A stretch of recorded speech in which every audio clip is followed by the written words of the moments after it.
Two. Hello. Check. Look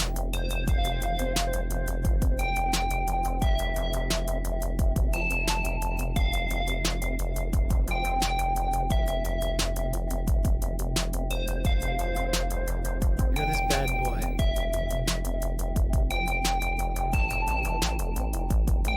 I'm hungry too. I haven't eaten today. That's why I was late. I was making a little sandwich. Few minutes behind getting started. I'm gonna go ahead and dive into this too because I'm starving.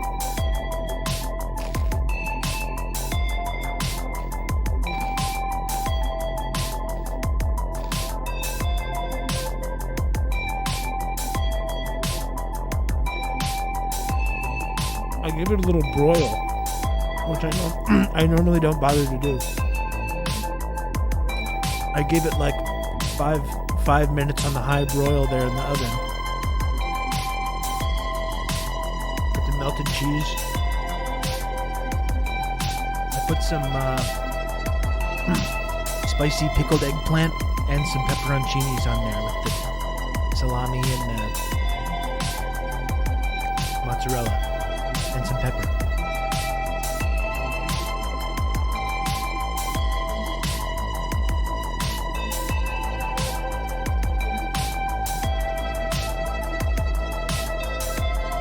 It is nice. It's very nice, actually. Thank you.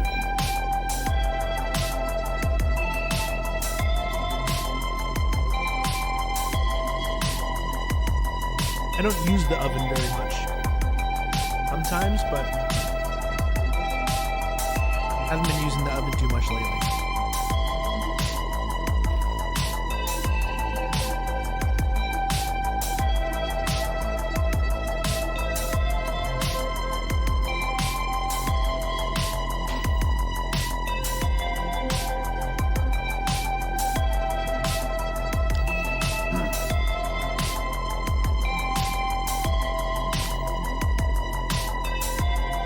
I don't know if people want the full mukbang experience. Do you really?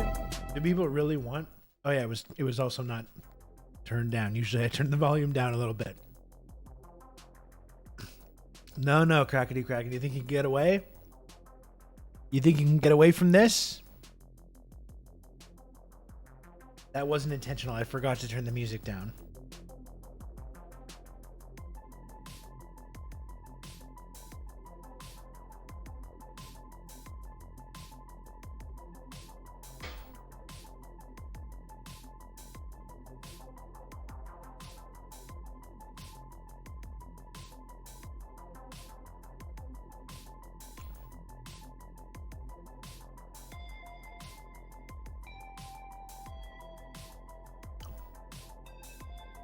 We got Crackety Kraken, genuinely glad the music is blaring, and we got Bleep Lord saying turn up the slop.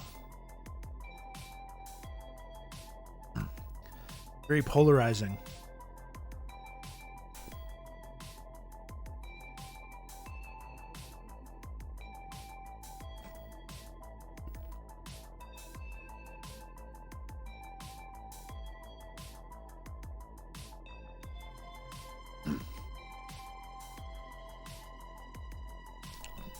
I think the noise gate's blocking most of the mukbang, unfortunately. Or fortunately, depending on what camp you're in on this.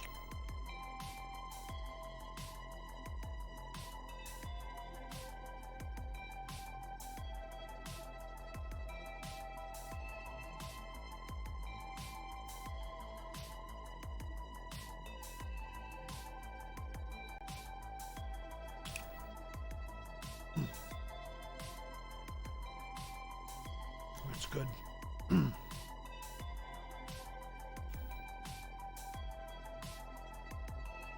Very good. Maybe you could, if I wanted to get really fancy, I could have used a couple more kinds of meats. I also don't have any tomato or pickle or onion or anything.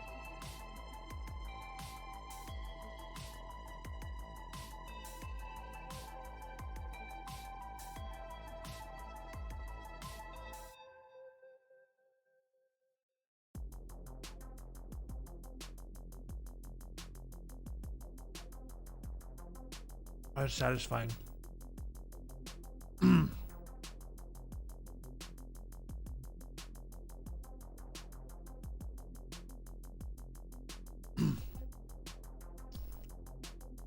Very good. Very enjoyable.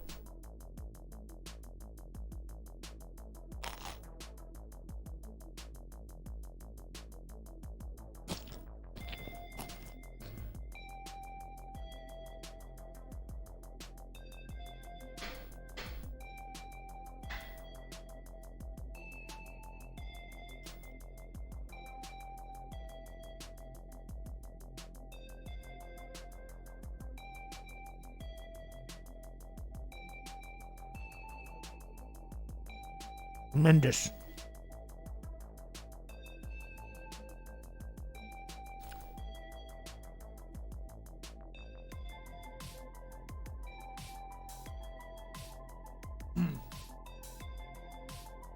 That was great.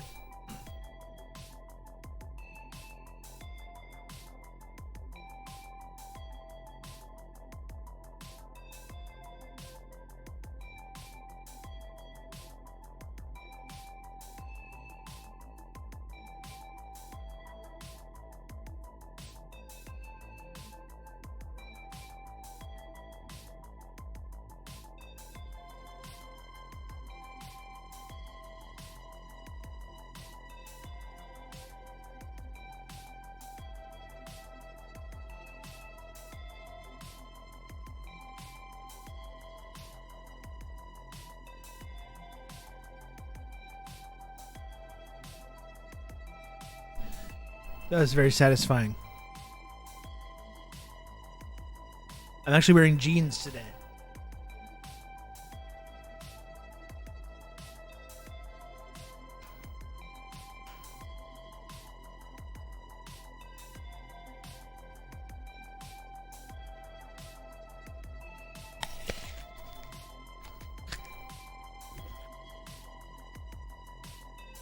They are stretchy jeans, yes. They are indeed.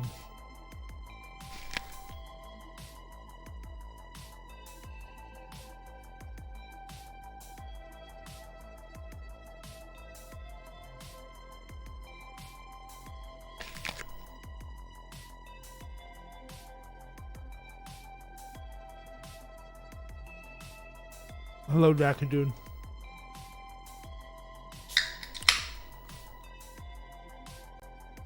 Just eating my lunch.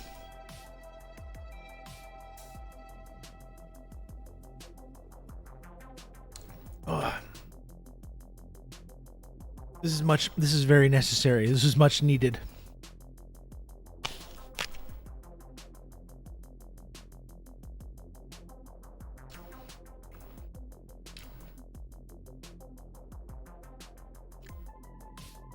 A little bit of an unsatisfying lack of crunch to this apple. It tastes not bad, but the texture is kind of slightly mushy. I'm not really into that as much.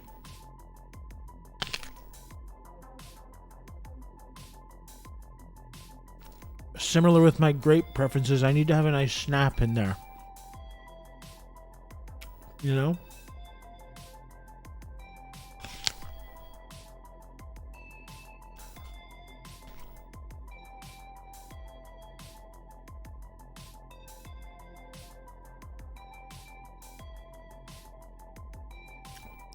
It's not a cosmic apple. It's a pink lady. Soft apples are disgusting. Mealy apples are bad. I don't know. It's like, it's okay. I wouldn't qualify it as soft or mushy, but it's definitely not. It's not got the satisfying crunch that I'm expecting.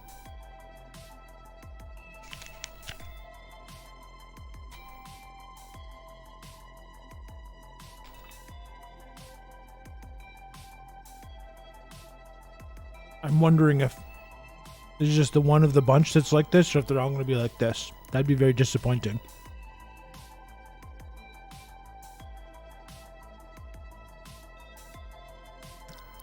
I need a good firm apple that almost hurts to eat. I need a very satisfying snap and a crunch in there.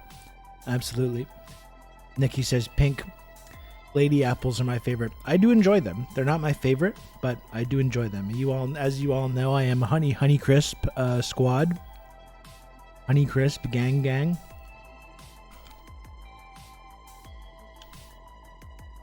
I usually don't mind this, but this is mealy. I don't know. Not very good, honestly. I'd give that apple like a 3.5 or a 4 out of 10.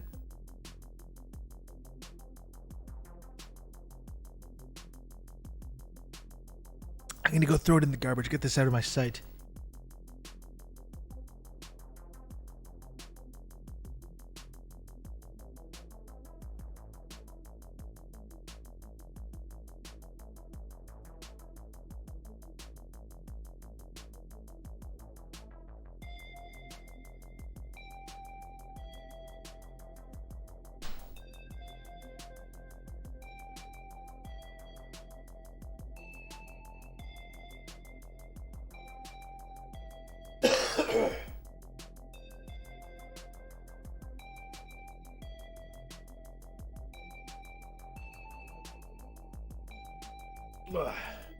Okay.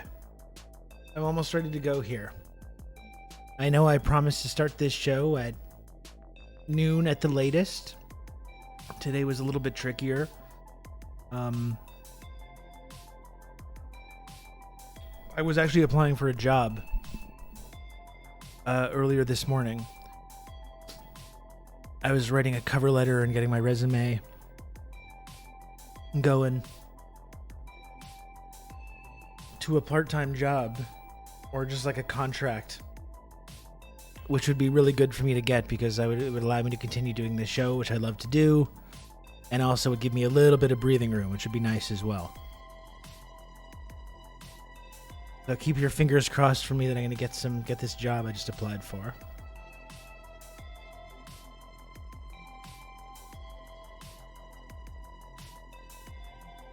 Global warming destroyed all decent specimens of Cox's orange pippin in the UK. The change in the heat, the humidity has affected the finished product severely to the extent you can't get a crisp one anymore. That's bullshit. Absolute bullshit. I did see the Polyev thing, and we're going to talk about the whole saga. We can talk about the whole Modi, Trudeau, Canada assassination accusation that dropped yesterday. Have we not moved past cover letters as being useless? I don't know, because I think sometimes, like, if I just give a resume that's just a summation of different work that I've done, I think it's leaving a lot on the table. I think I need the cover letter, actually, in most cases, so I can, like, properly explain to people why I'm a good fit for the position. That's not just here's a list of things that I've worked on. Like, here's specifically why I came, what I think I bring to the table here. Yada, yada, yada. Something a little more personal.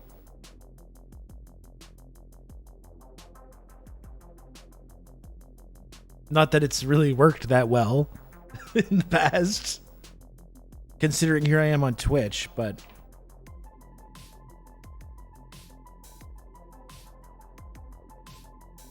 you know,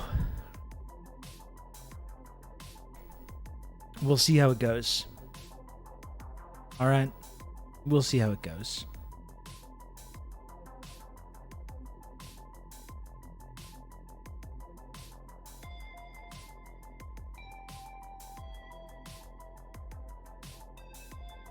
A second Sound of Freedom guy is a pedo. What a crazy shock. What a shocking development. Who could have predicted? Who could have possibly predicted? Not me. It must be the cabal that's targeting them or something like that. Kind of false information.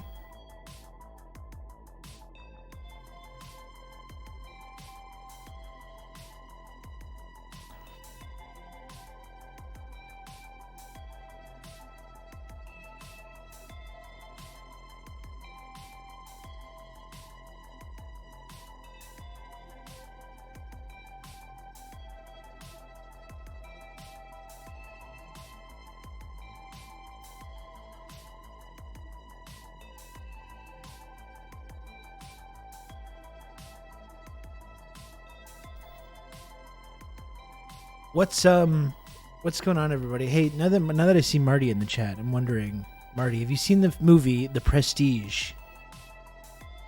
Do you have any Prestige heads in the chat?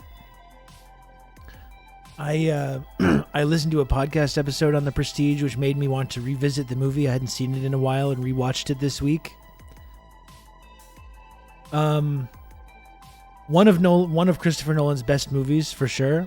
Yeah, it is a Hugh Jackman movie. I kind of wanted to talk about it, but I feel like if there's people in the community that haven't seen it, it would be really good to do a movie night of it at some point, even though we've got a bunch of movie nights planned. But it would be really good because it's got a lot of secrets and twists that if you haven't seen it, it's really worth seeing. You don't want to have revealed before you see it.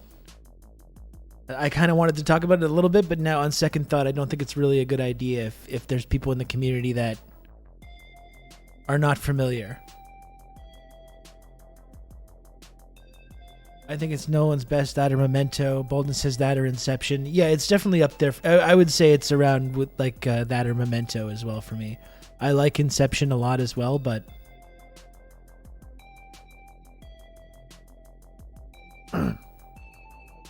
you know, it's cool. It's Prestige is Nolan doing something totally different that he still has never really revisited. The period piece.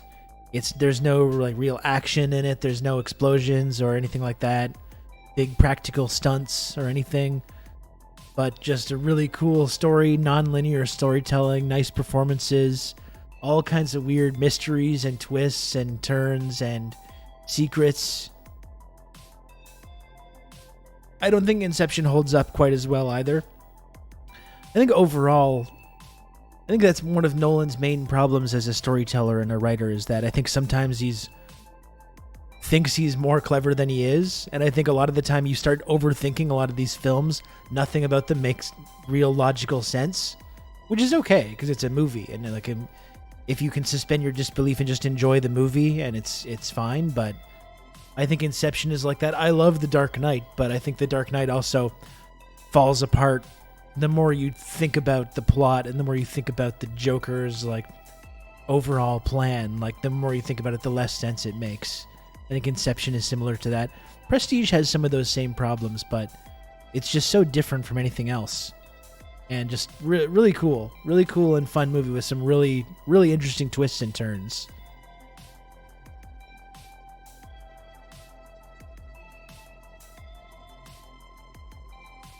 The Joker does not have a plan. Well, I mean, that's the kind of get out of jail free card with the Joker where that's what he says. But like, there's some kind of planning going on. There's guys with phone bombs sewn inside their bodies. He's planning to get arrested, to get locked up, you know? You hand wave all the plot holes away by being like, I'm just a dog chasing my car. I wouldn't know what to do with it if I caught it. You can just kind of take all those plot holes and just hand wave that away with that kind of dialogue. But anyway, still, like, that's the whole thing, is I still love the movie. I just think it's fantastic. I even thought it was maybe hadn't aged that well, and I rewatched it. A few months ago, and I was like, damn, this just rocks. This just kicks ass. It's about sending a message. I only got 40 barrels of explosive on a ferry with a city with high alerts. Kind of too easy. I think the last act is its biggest problem, The Dark Knight. It kind of loses something heading into the conclusion. Still great though. Still really enjoy it. Same with Inception. Inception doesn't really make a lot of sense, but you know what? It's fun. It's fun and enjoyable. It's got a good cast of handsome movie stars that are doing cool shit. Sometimes that's all that matters. You know, sometimes that's all that matters. And I think Nolan kind of understands that. Is that you can paper over a lot of logical leaps if you just have something cool and impressive and fun and immersive that people want to look at.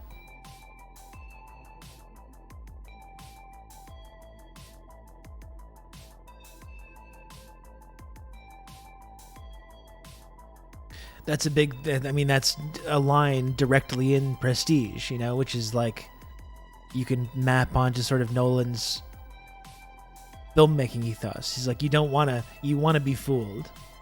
You don't want to look too closely, you know?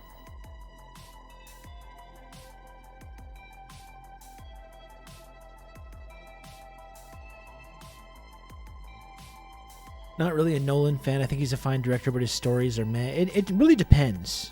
Well, you know, I love Memento a lot. I rewatched Interstellar a few weeks ago, and that has a lot of problems. And in fact, like I talked about at the time, the original script by Jonathan Nolan and Kip Thorne I thought was like way better than what they ended up using.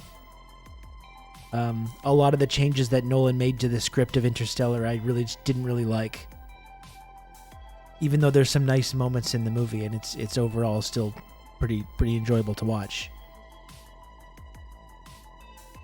I mean, Tenet kind of just totally, as we've talked, this came up a couple weeks ago. Tenet really just forgoes the whole idea of having characters that have motivations and backstories and things that make you want to care about them.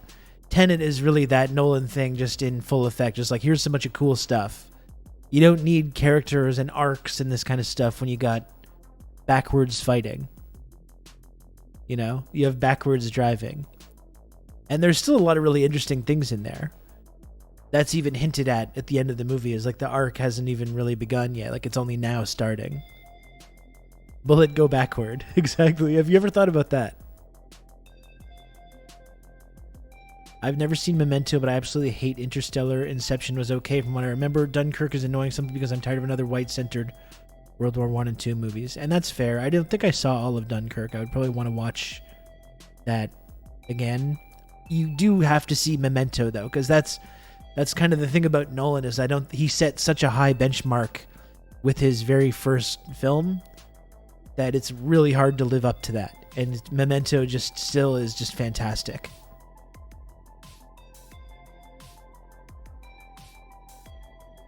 Tenet was a huge miss for me, and even Dunkirk left a lot of possibility on the table and got overly convoluted how he cut together the storylines. This man loves his non-linear stories. He does.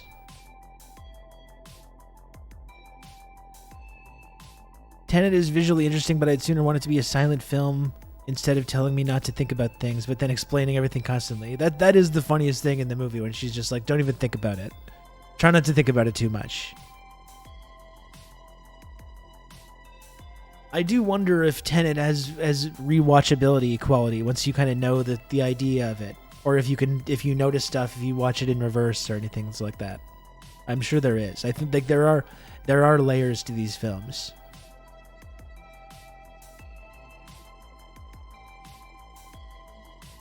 I still haven't seen Oppenheimer. I think I just missed my opportunity to see it in IMAX. I don't even think it's playing anymore in IMAX. Or is it?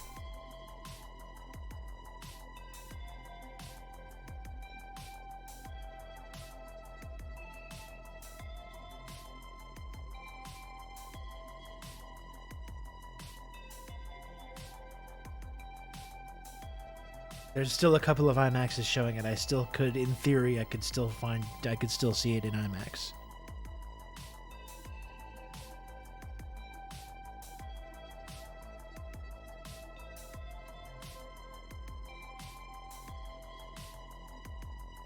And I would like to see it in IMAX, but I also wouldn't mind just watching it just, at my home.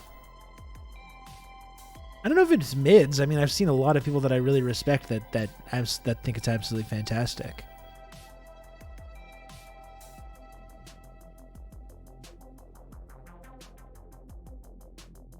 So I still do really want to see it.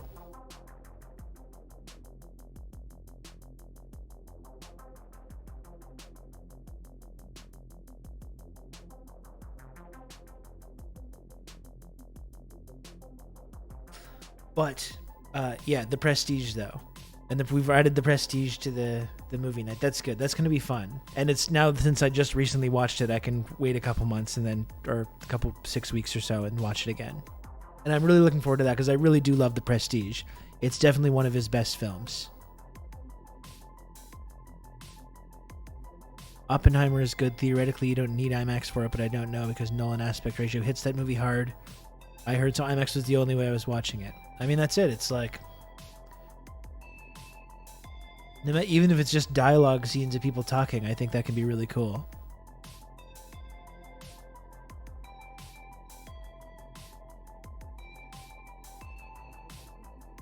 Well, that'll be fun. The Prestige will be fun, and then we can talk about it. I'll talk about it more once we actually watch it as a community. I don't want to like get too into it, but I was really thinking about some of the theories behind it and some of the interpretations of the ending. I'm addicted to Twitch and Rob Rousseau, I guess. Well, that's okay too. I would encourage people to keep going with that. Keep following that to wherever it leads.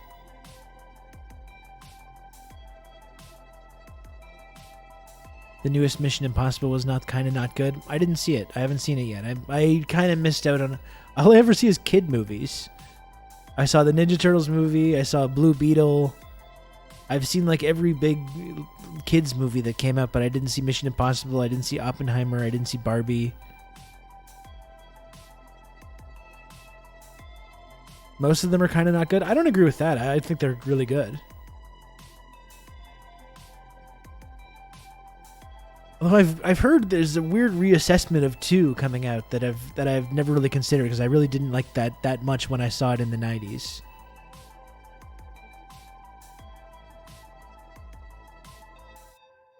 Only 2 months, we just picked this convo back up.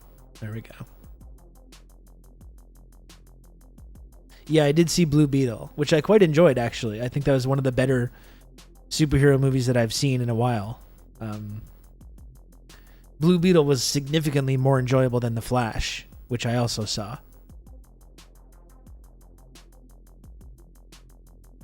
I quite enjoyed it.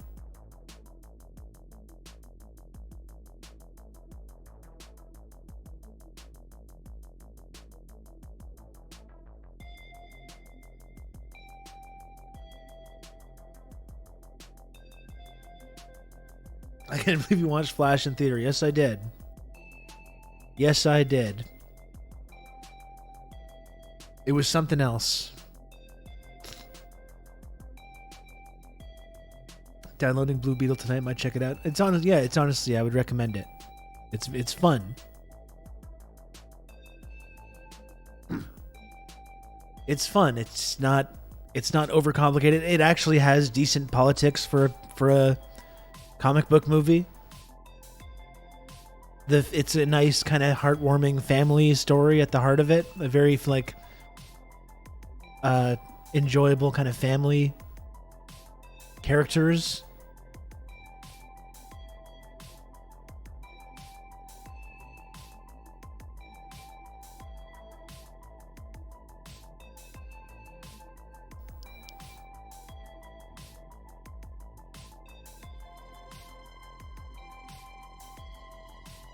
I didn't see Fast X. I haven't seen barely any of the Fast movies.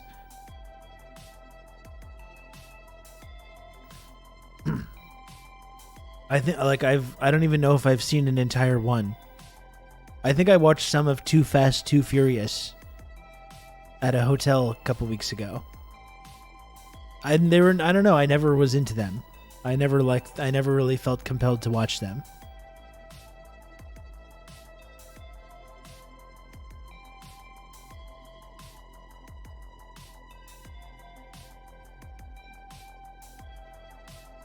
I would have thought they'd have avoided politics entirely if they could, knowing how DC has managed that in the past. Yeah, I think because it's like I think they were able to sneak some of that in because it's kind of a not exactly like a grade A-list superhero story. It's kind of an immigrant story as well. There's honestly some decent politics in it.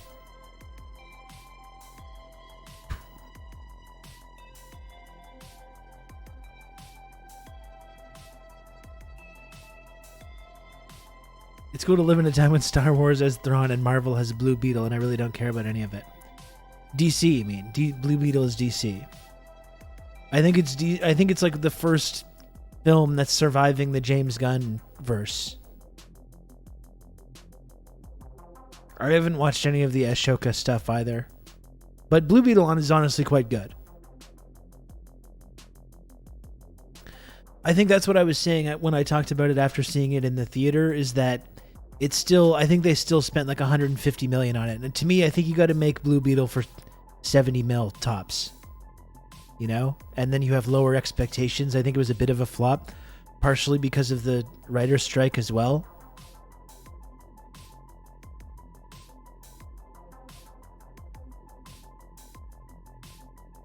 To me, that's too much money to spend on a Blue Beetle movie.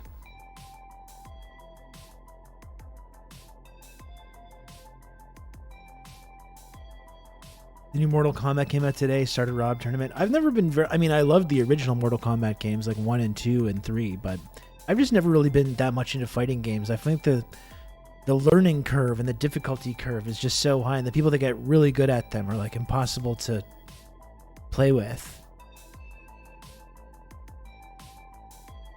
I've never been that good.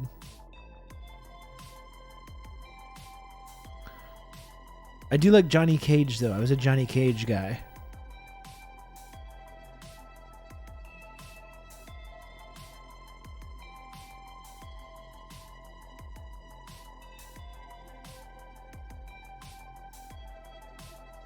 Hello, Stu. How's it going? Oh, the first Mortal Kombat movie was tremendous. Yeah. Very good.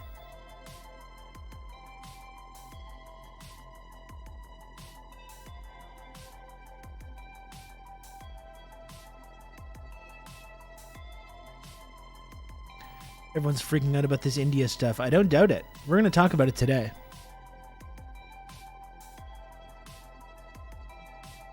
As soon as I finish my little chit-chat segment here. Which I guess should be soon. Considering I started later. Let me get to that in just a moment. Give me a few more minutes. A few more moments to get my brain going here. I had my lunch. We've been doing a little movie chit-chat. Little movie chat. Little bits and bobs. I'm going to bring that back. We had 2 hours plus yesterday. There was a lot of chit-chat yesterday. It's true. That's very true. It was a lot.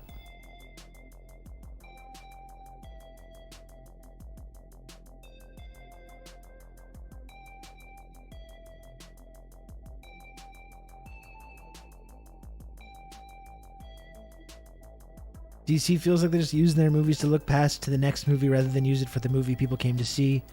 Batman vs. Superman was largely a waste because it's just there to set up the next movie. Rather than either a Batman or Superman movie, Flash is more of a Batman Supes movie than a Flash movie. I mean, yeah, there's elements to that, Onyx, that I would agree with. And also just like, say what you want about the Marvel films. Those first couple of years of Marvel films, they were very patient building to that eventual team-up movie. You know? What did they spend like 5-6 years releasing solo flicks before getting to that and establishing everyone's character and doing that? And then DC felt like they were kind of in catch-up mode. And they were just like, we need to have our big team-up movie, and they kind of skipped a couple steps to get there. You know? They skipped a couple of those steps. It would have been good just to have because they were just the Nolan Batman movies, like, there was a new tone, new actor, like, new sort of direction. It would have been good just to have a new Batman movie to set the stage and then start mixing them up with other characters, you know? I never watched all of Batman vs. Superman. It's like I watched it when my stepson was like 12 years old or something. And you'd think if a 12-year-old can't get into Batman vs. Superman, then that's like a problem. And I think after about 10 minutes, he was just like, nah, I don't want to see this.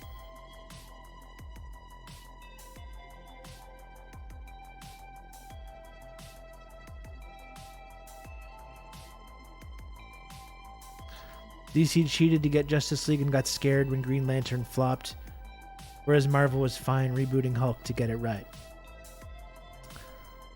And they absolutely did nail the casting. I mean, DC didn't have bad casting either. I don't know, Gal Gadot, and that's kind of troubling, obviously. Henry Cavill was a great pick for Superman. Ultimately, though, Zack Snyder, I don't think ever... I like how he shoots action, and he can make really interesting visually movies, but he seems to have kind of like a total disconnect from humanity. Like, I don't know if he understands what makes Superman an interesting character. You know? That's always the thing.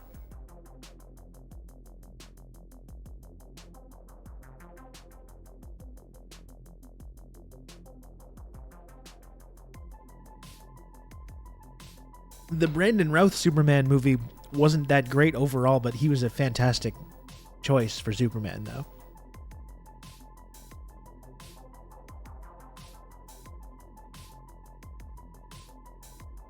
We're talking slop. We're talking slop. Just for a few more minutes. I got to get talking about the news soon. I got to get talking about real shit soon because I got a little bit of a late start. This got started because I was mentioning I would listen to a podcast about The Prestige, and then that made me want to rewatch The Prestige, which I did, and now I want to talk about it, but I'm not going to because there's people in the community that haven't seen it. So now we've arranged a community viewing of The Prestige. Snyder is a weird character, I agree. Yeah, the whole weird reactionary Snyder cult is just kind of fascinating. You haven't seen The Prestige either? That's going to be a great community viewing experience because a number of you haven't seen it. And there's so many little interesting twists and mysteries and weird stuff going on with that. It's really good, seriously. It's definitely right up there with my favorite Christopher Nolan movies.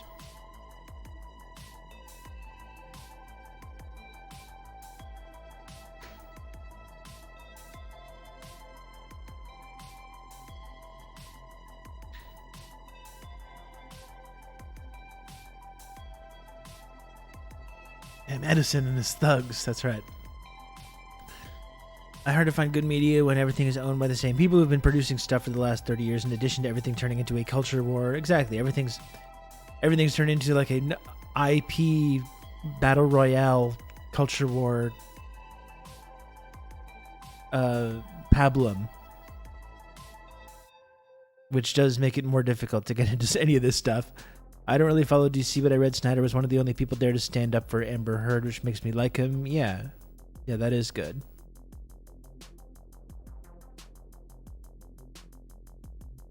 And just like the idea of plugging in Joss Whedon to those movies just completely made it weird and incomprehensible. Whether you like Snyder or not, turning on the Joss Whedon like quip machine didn't actually fix anything or make it enjoyable. It just made it a big mess.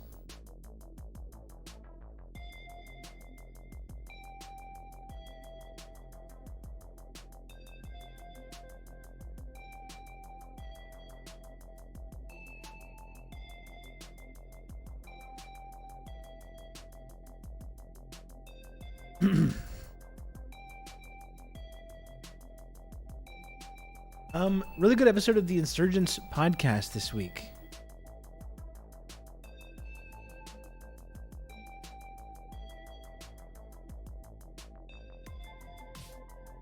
We had Liv Agar on the Insurgents podcast. A very fun episode. I encourage people to please check that out if you have not already.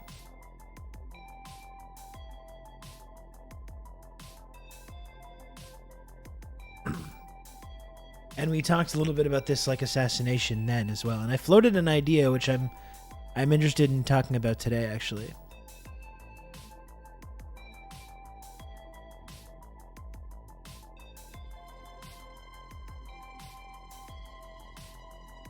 Thank you, Don Dark Sony.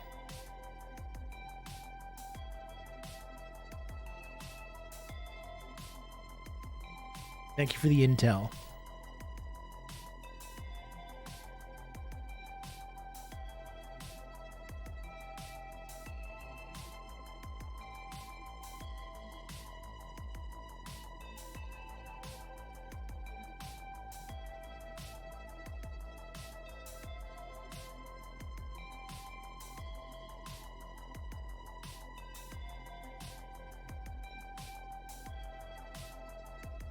Okay, let's get to this because this is a big news story. I was late getting started today, so it's probably better to just jump in. And I guess a good place to start would be you can look at see what CBC or whoever has, I'm sure, something on this.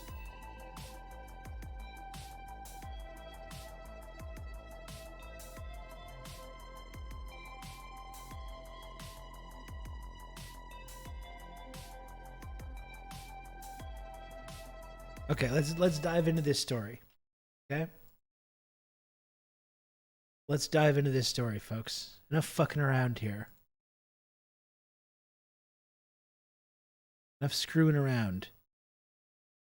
Talking about movies and all that stuff. There's real serious stuff going on.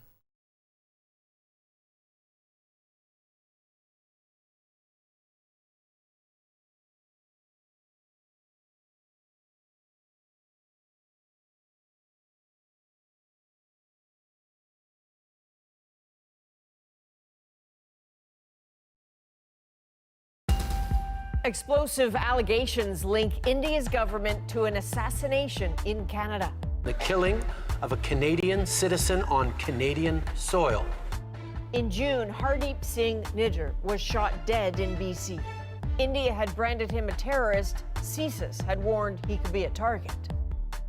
Now, a former CSIS intelligence analyst is standing by with her thoughts on what's been happening behind the scenes. But first, Ellen Morrow breaks down what we know about the killing. Hardeep Singh Nijjar was killed in June, shot by two masked gunmen outside this temple in Surrey, BC, where he was president. The police said Nijjar was targeted, and right away, some community members pointed the finger at India. This assassination needs to be investigated thoroughly. We have, once again, strong suspicions that this is foreign interference in Canada. Nijjar was a prominent Sikh leader, a loud voice pushing for the creation of a separate Sikh nation called Khalistan in India's Punjab state. Supporters of Nijjar and the Khalistan movement across Canada and in other cities around the world protested his killing. He really championed the cause of human rights, and he really had a great contribution to the society. He stood up as a loud voice, as a beacon of courage. But to the Indian government, Nijjar was a terrorist, alleging he was involved in a 2007 bombing in Punjab, which Nijjar denied. The World Sikh Organization released a statement accusing India of being a terrorist state. It has brazenly engaged in extrajudicial killings. There are other Sikhs in Canada who face an ongoing threat to their lives. Every possible measure must be taken to ensure their safety. 1984. The fight for the creation of Khalistan was at its height in the 1980s. Violence between Sikh separatists and the Indian government rocked Punjab state, killing thousands. With Nijjar's killing and India accused of carrying it out on Canadian soil, those long simmering tensions are again inflamed.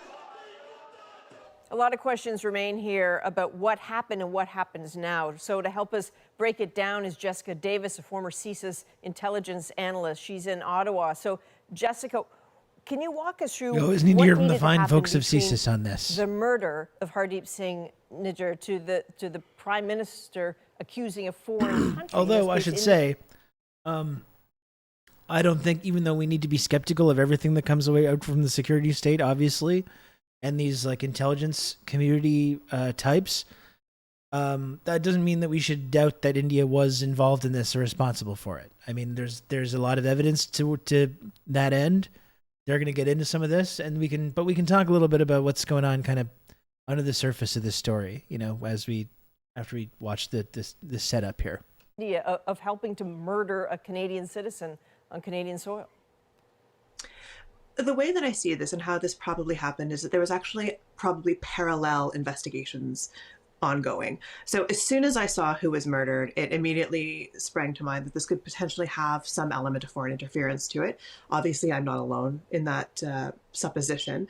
So what ended up happening is that there was likely a murder investigation ongoing by the RCMP into the actual events that happened in British Columbia. And at the same time, Canadian Security Intelligence Service, CSIS, was likely also conducting a fact-finding investigation potentially into foreign interference, to basically figure out who might have ordered this targeted assassination. Can you put some perspective on this for us? How unusual is this moment? How unusual was it to see the Prime Minister do what he did today?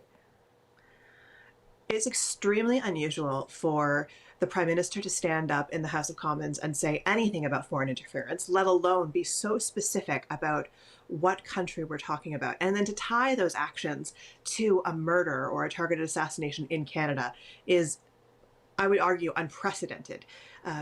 We do have a history of expelling diplomats who we think are conducting espionage activities, but that's often done quite quietly, mostly behind the scenes with a minimal press statement. So it's really quite an unusual day today.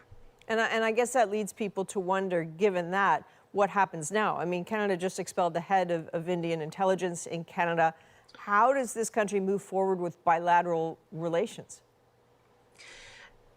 Expelling the head of Indian's foreign intelligence in Ottawa, so the research and analysis wing here, is what I would argue an extremely proportional step. So this is exactly what needs to happen in this kind of situation.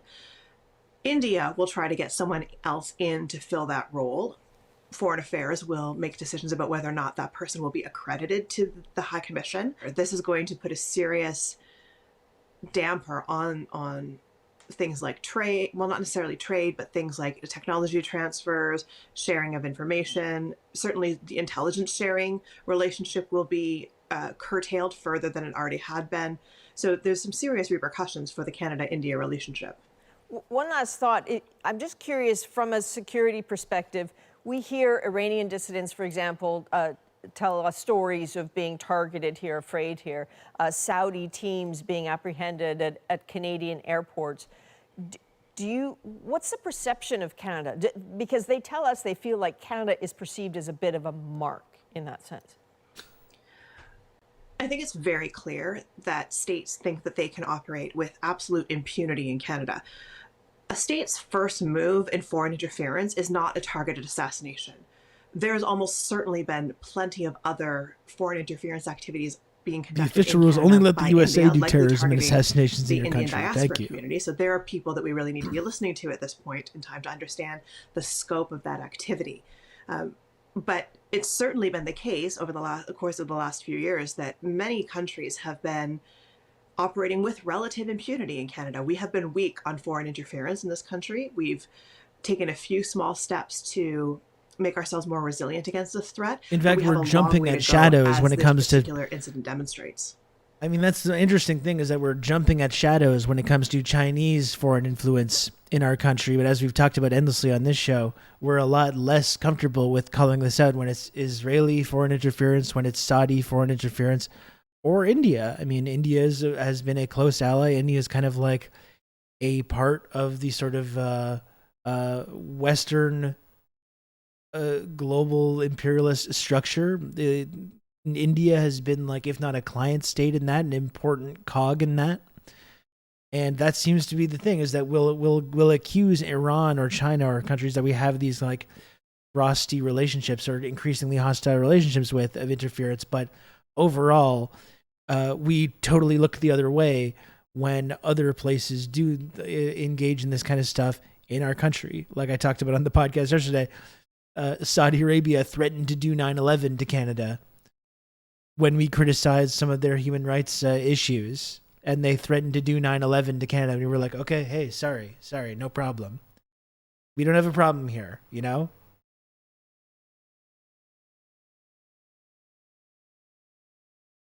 So it's interesting now, not only that this assassination has happened, but the fact that Canada feels comfortable making these accusations.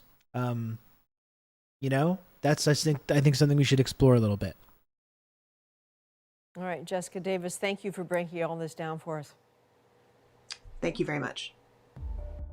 Up next, just before making those allegations against India, Justin Trudeau defended his record on those basic needs that cost you more. I guess the question I ask is, how much worse would it have been? Jamie Poisson also asks about Pierre Poilievre's rise in the polls.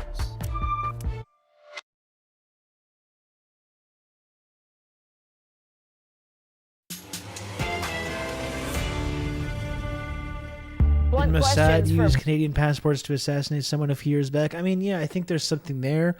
I mean, Canadians in Canadian Palestinian Canadians have been murdered by Israel, with zero repercussions, not even like a finger wagging lecture or anything like that.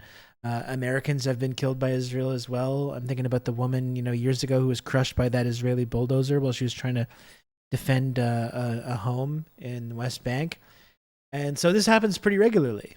Canadians or people that have family in Canada are targeted by these kind of regimes that are our close allies, and we don't have anything to say about it.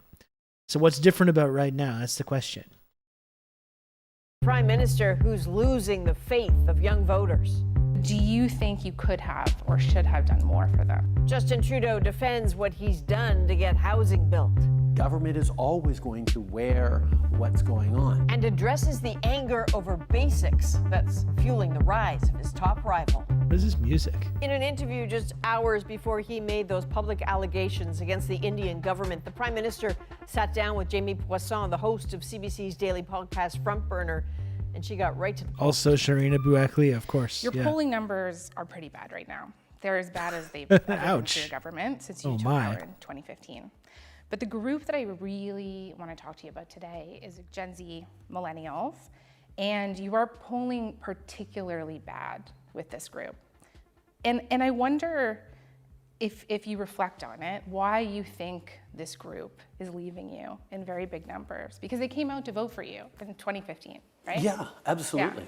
Yeah. And we worked with them 8 years ago to reverse a government that didn't do anything on climate change. Now we're doing a lot believe on climate in, change. Inclusive economic growth, kept with trickle down, give tax breaks to the wealthiest. We managed to turn that around significantly.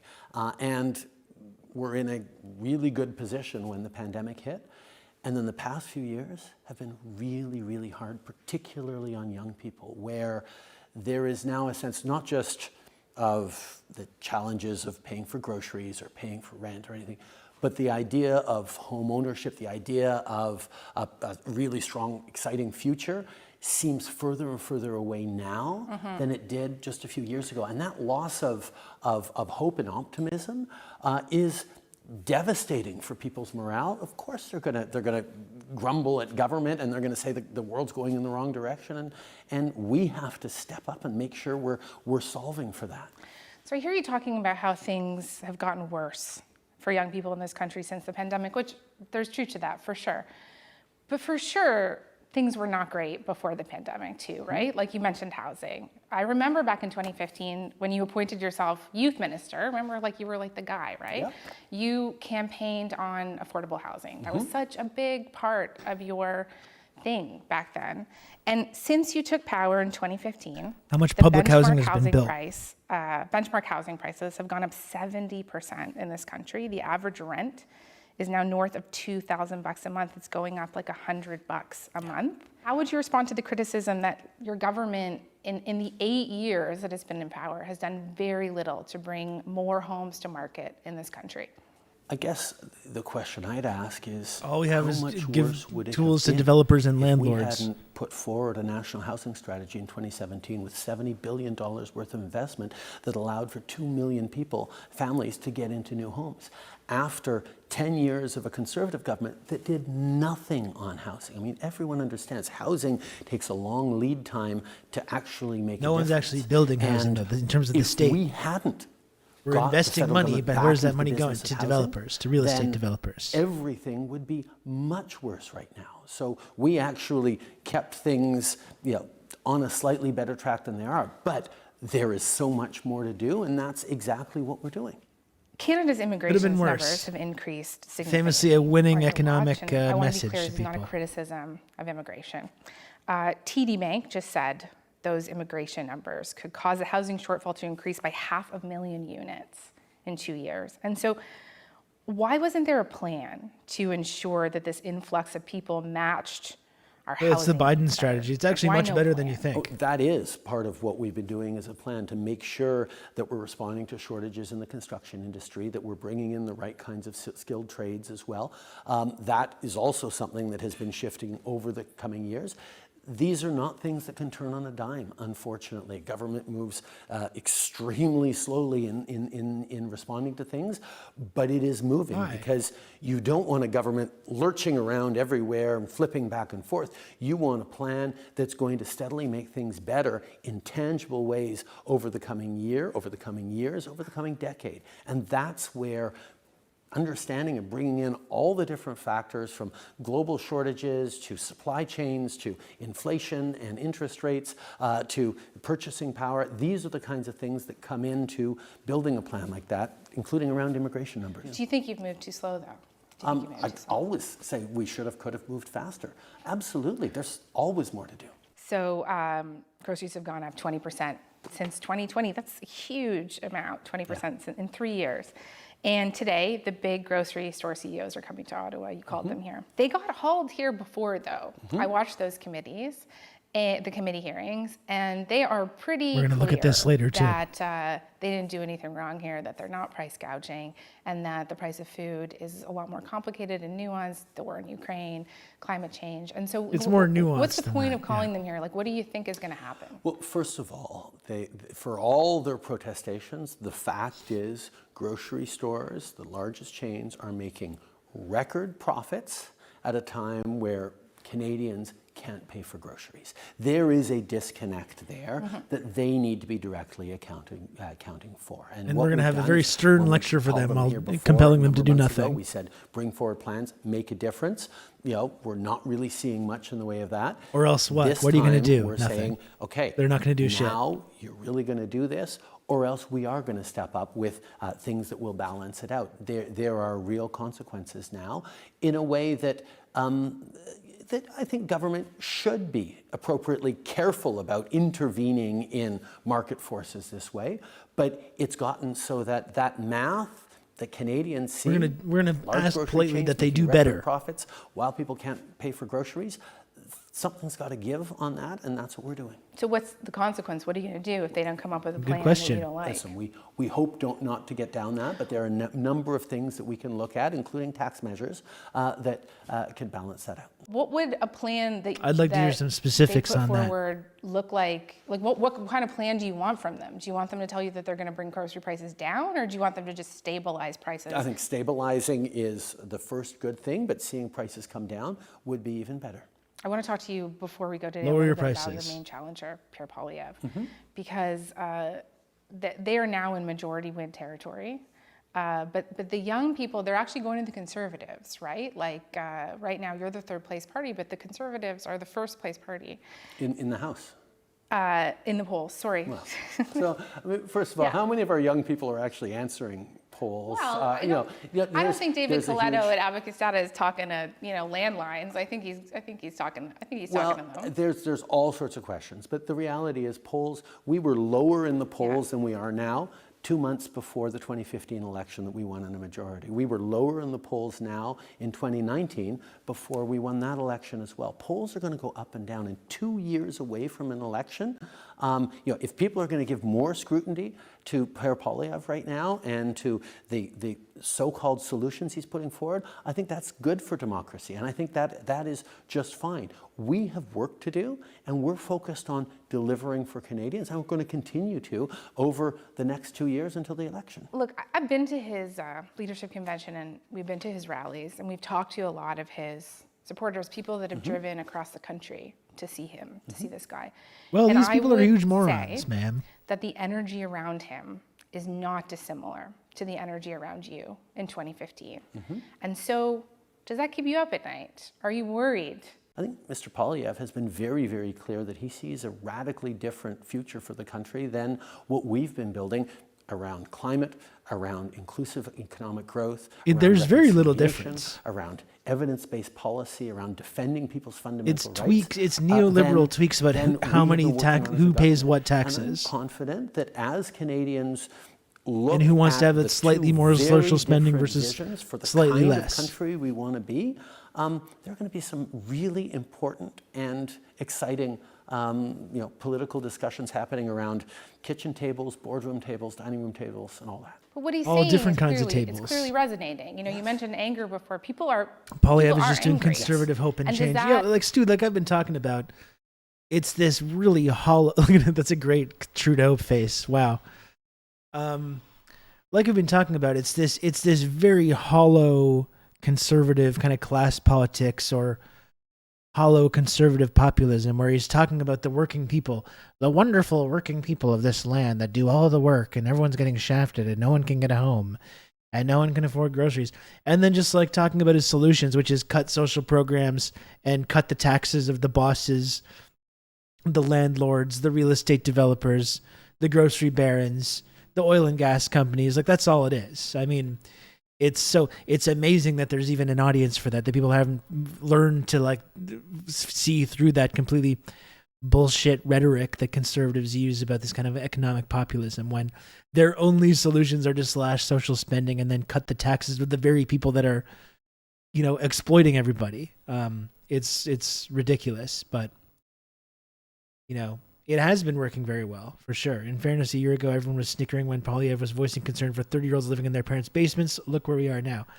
It has been working very well, but I think that's a sad state of affairs, and it's a failure in people's political education. It's also a failure of our media to like actually get him to fully lay out what his economic agenda is, which is just austerity and tax cuts, which is all conservative economics ever is, and no one can really get him to put that out there, even though he uses like inflationary spending, and he's created this idea that social spending equals inflation, which there's no actual evidence of that. But I would like the journalists to be asking those kind of questions, like, what are you going to cut? What social spending are you going to cut? How much are you going to cut it by? And you're talking about tax relief from people. Well, like the Weston family, the oil and gas companies, the telecoms, how much are you going to cut their taxes? Like, let's hear numbers. Let's hear numbers from Pierre Poilievre about these economic policies that he's talking about. He's talking about the consequences. He talks very passionately about the consequences of neoliberal economics, which conservatives were enthusiastic participants of. Like, we're living in the result of the economic model that conservatives have championed now for like 40 years. We just need to get the red tape out of the way, cut the red tape, get the government out of the way. And just all that means is cut social spending and tax breaks, or tax cuts as well.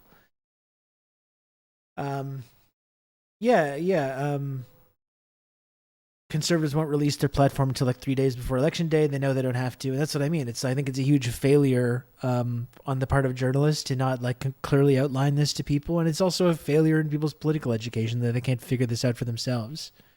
It's total bullshit. And that's what I was saying. Like, that's all Trudeau is offering, though. It's not even offering this big different vision. It's like slightly more social spending. It's just tweaks about like you're turning the knobs on the neoliberal economy to the right or the left ever so slightly. We're going to turn up the social spending a little bit. We're not going to build, like when we talk about housing, we're not going to build social housing, of course. We'll invest money in the forms of like tax breaks to real estate developers, but we're not going to go out and the state fund public housing, which is something that would create actually affordable housing. We're not going to pursue any kind of housing first policy to clean up our streets and make sure that people that are living in tent encampments and living on the street have a place to go, have a home that they can go to.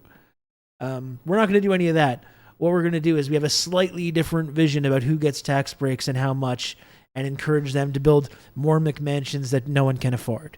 I mean, that's basically the difference between Trudeau and Poilievre. We're going to tweak the knobs on the neoliberal economic sliders. We want to put the tax relief slider to 65%, and the conservatives want to put it to 75%. And then you have the NDP who are just like, well, we want to put it to 80% instead of like proposing like a totally radically different alternative, because they're all landlords as well, including Jagmeet Singh. That's all we can do. All we can do is empower the landlords and the real estate developers to build homes and just tell them to please make them affordable, and then they don't, and then we just continue down the same path, and that's all we have to be able to do.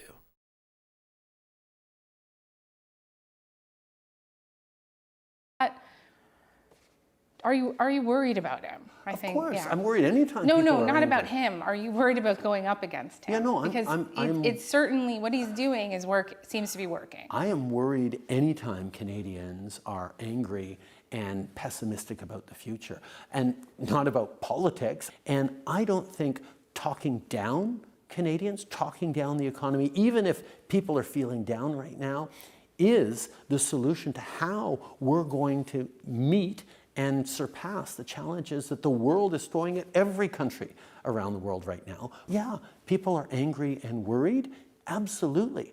But it's not enough just to reflect back that real anger to them and get up in the polls. People want us to solve those challenges. You should be and angry. They're not easy, as you've laid out, but we're doing it. People are step by angry. I step, think you got to and reflect that. That's the why Polyev optimism is that winning I right know now. That's why that message is Canadians are resonating. Always going to return to. Because he's saying you're right to feel angry. You're right to feel alienated. I'm angry too, and I think that's what people are going to respond to right now. This bullshit about, oh, I don't want to pretend. I don't want to feed into that. It's like, of course you got to feed into it. In the end. Mr. Prime Minister, thank you. Thank you very much, Jamie. Thanks very much. So Jamie Poisson had a lot more questions for Prime Minister Justin Trudeau. You Like can punch hear a their wall at full work? Hell interview yeah, on Front Mac at Burner. work. Find it on CBC Listen or wherever you get your podcasts. You should do that. Now, coming up, a group of Indigenous Power dancers move. step on stage with pop music sensations. Okay, so is there not anything else about the... I thought there was more about the assassination. We could maybe look at like one... There's some new updates here from CBC. We're going to lead off with breaking developments and more fallout from that explosive accusation by Prime Minister Justin Trudeau that India was behind the assassination of a BC Sikh leader back in the month of June.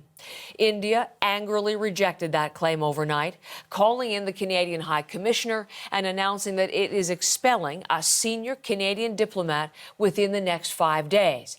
That's a tit-for-tat response to Ottawa's kicking out a top official from India. Over the past number of weeks, Canadian security agencies have been actively We'll do the Polyev pursuing N-word thing in a bit. credible allegations of a potential link between agents of the government of India and the killing of a Canadian citizen, Hardeep Singh Nijjar. That is Trudeau dropping his bombshell in the House of Commons yesterday, exactly 3 months to the day since the killing of this man, Hardeep Singh Nijjar.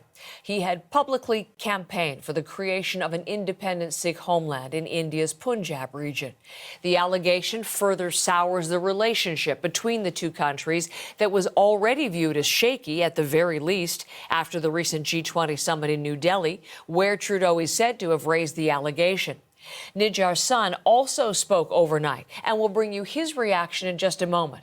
Plus, we know this will be a major issue on Parliament Hill again today, so much coverage to come. But let's go to India first for the latest on that overnight breaking news, the expulsion of a senior diplomat from Canada's High Commission there. Our South Asia correspondent Salima Shivji is here live as we lead off our coverage with that angle. Moss. She's in Mumbai this morning. Tell us more about the reaction that we're hearing from officials in that country, Salima. Well, Heather, Is the Sikh separatist movement like an East Turkestan movement? This is where I get a little leery about weighing in too heavily because it's not something I have a huge amount of familiarity with. My basic understanding, though, is that there's a lot more real repression of Sikhs in India, especially like increasingly over the last couple of years, decades, and in recent years, especially with the emergence of this like very kind of like neo-fascist kind of Hindutva nationalist movement. So there's been this issue with Sikh separatism for a long time, but I think that's escalating as India has kind of continued down this path. I think there's a lot more evidence that there's real serious repression going on, which has led to Sikh communities in Canada and elsewhere, maintaining this kind of doing this kind of activism and promoting this kind of separatism and the kind of thing that led to this assassination. But again, I don't want to weigh too heavily on it. I'm not an expert in this. I'm just trying to look at the facts of this case and try to extrapolate kind of maybe what's going on under the surface of it. said it. Basically, Indian officials responded very swiftly to those allegations that Justin Trudeau spoke about in the House yesterday in Canada.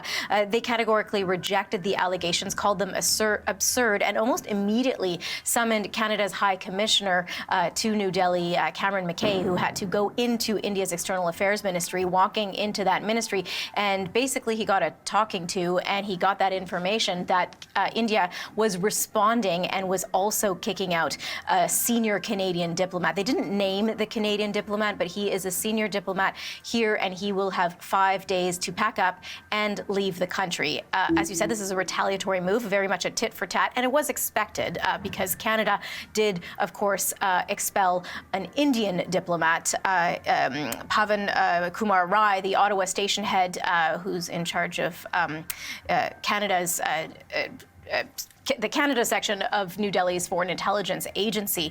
So this was considered, of course, a tit-for-tat move. But being summoned, actually, for a talking to for the High Commissioner to the External Affairs Ministry is actually not that unusual in this atmosphere of a tense relationship between India and Canada. Cameron McKay has been summoned a couple times already this year for Indian officials to express their displeasure over what they see as Canada's lax attitude towards the Khalistan movement in Canada. So he has been summoned several times before, but this was by far the most drastic and the most damaging message that he did receive at the External Affairs Ministry this morning. So that happened really quickly after the allegations came to light, after Trudeau and Canada made them public. There were also a couple of sternly worded statements, along with the diplomats expelled on each side. So a warning that was clearly spelled out in one of those statements by India is that they have growing concerns that Canadian diplomats are actually, quote, interfering in internal matters here and participating in anti-India It's a pretty serious activities. escalation, this In whole another thing. statement, also strongly worded and very terse, very stern, India said they see the allegations as politically motivated. They say they're committed to the rule of law and that they completely reject any attempt to connect the government of Yeah, it's from the video. India to any sort of activity into The this music alleged is. crime. So, Lima, let's look into the future for a moment. How will these developments play into the relationship between Canada and India? I indicated it's already strained right now. And what might be the next move by India in this story? Well, that's the thing. It's been clear that the relationship has been strained. We saw it front and center at the new Delhi G20 Leaders Summit, which was just last week, just over a week ago, last weekend. It was plain to see that there were difficult interactions between Justin Trudeau and Narendra Modi. They looked uncomfortable a lot of the time, quite awkward. It was a sign of how difficult the relations are right now, as you mentioned, pretty uncomfortable. Now we know that these allegations were discussed in that very short meeting that the leaders had on the sidelines of the G20 meeting.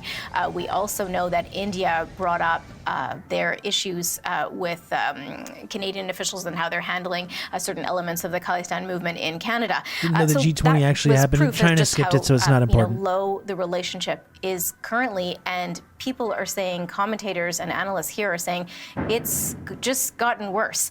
Many commentators here are calling it actually astounding that Canada would take this step and would publicly accuse I think it is a big India step. of this. I was and very particularly surprised, too. focusing on the language that Justin Trudeau used. Take a listen to this analyst. Here's where I think the story is. The fragile state of relations between Canada and India, making an allegation when the Prime Minister of Canada himself I talks wonder what about VJ has to say about this.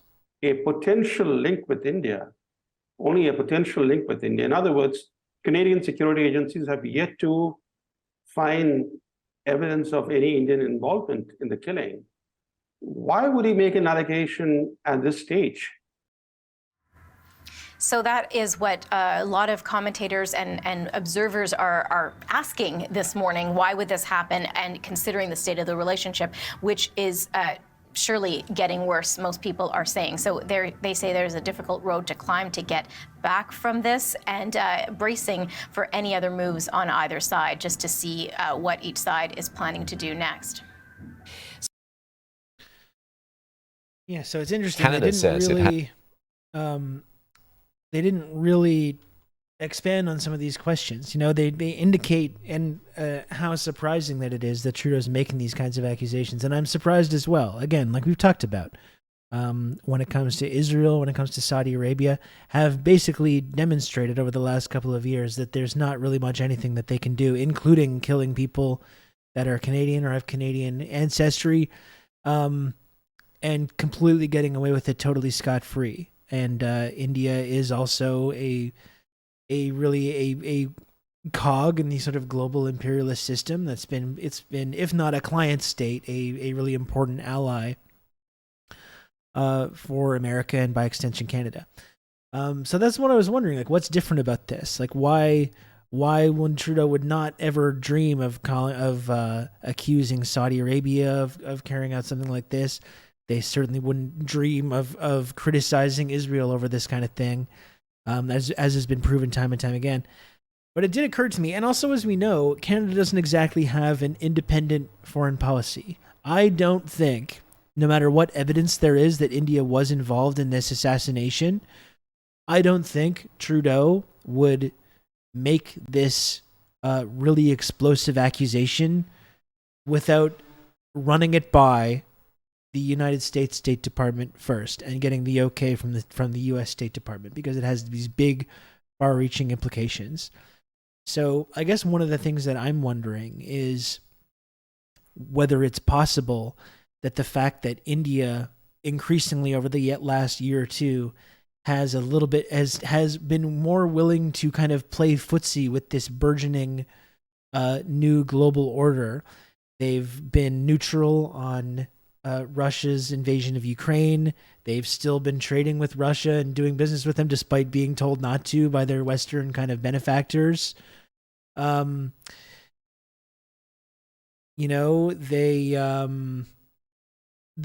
were obviously a key member of BRICS, of course. Like, they're one of the central members of BRICS. They're kind of a little bit part of this burgeoning like de-dollarization process, and they've been willing to not go all the way in supporting these kinds of like new non-aligned movements, but they've been increasingly building up multilateral ties with nations around the world that the U.S. doesn't want them having anything to do with. So I do wonder if maybe their role here has contributed to Trudeau feeling comfortable or getting the okay from the U.S. State Department in making these kinds of accusations as almost kind of like a warning shot across the bow that like, you have to get on side here or we're not going to let you just run around and do whatever you want without kind of having pushback on it or having criticism.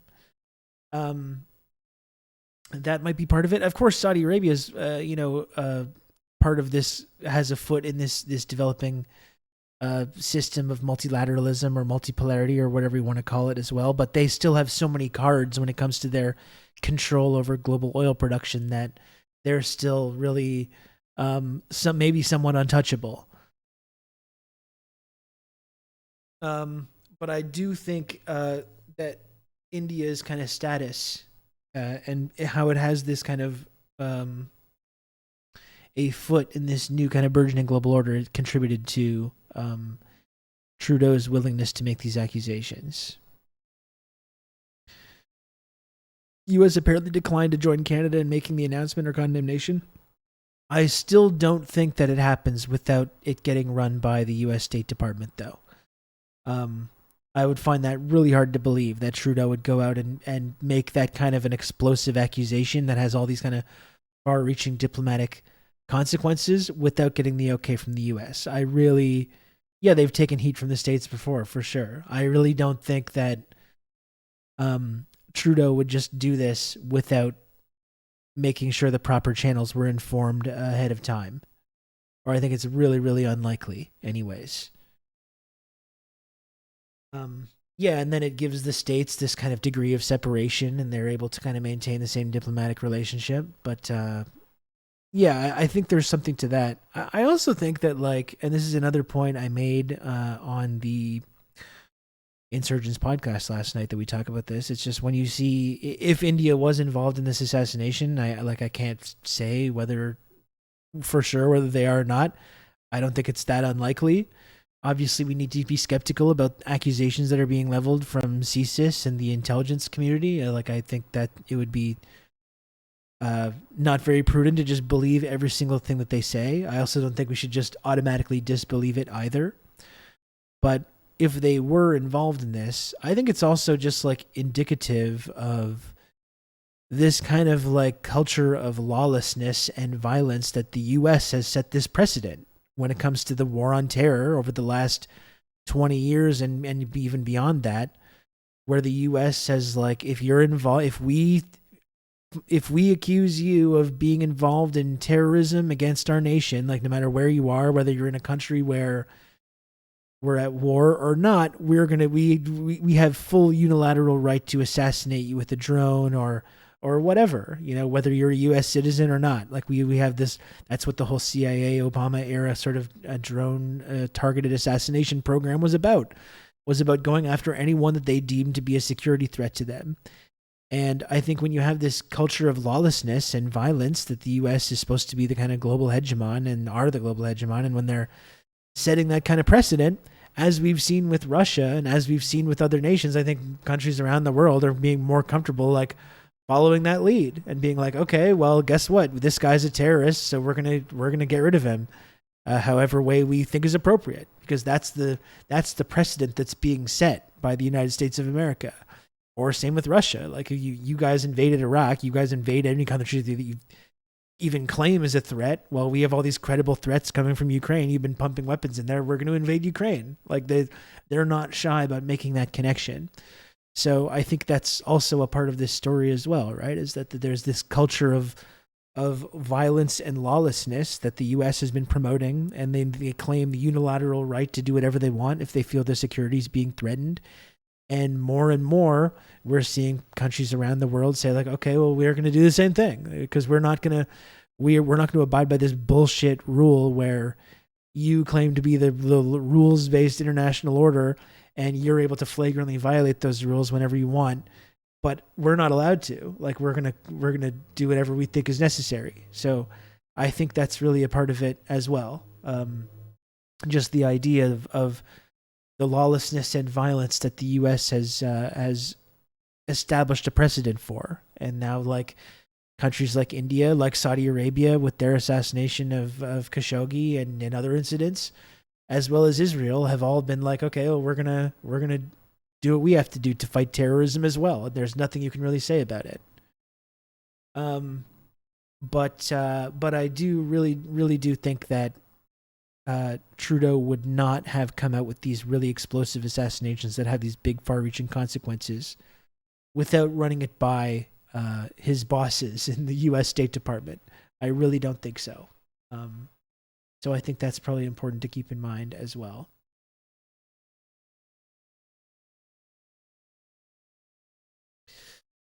What's the purpose of firing things up like this without hard evidence to prove there was Indian state involvement? There's a very belligerent accusation without anything to back it up. And like, I imagine they must have some kind of concrete evidence if they're going to come out and make this kind of accusation.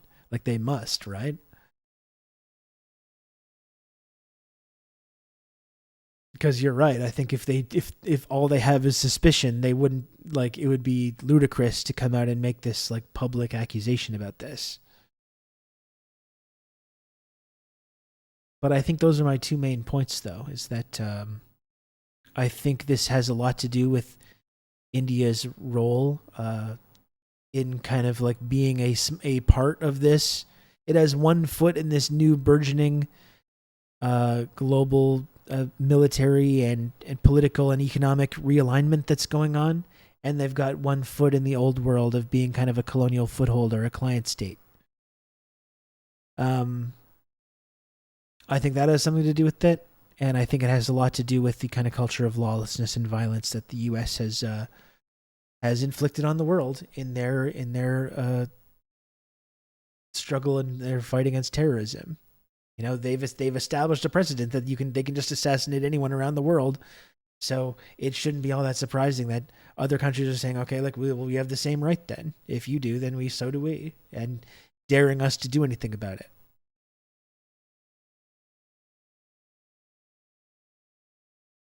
has intel that Indian state agents are behind the recent killing of a prominent Sikh leader in Vancouver. What is this? What's CNA? This is a Singaporean public broadcast service. That's a weird angle.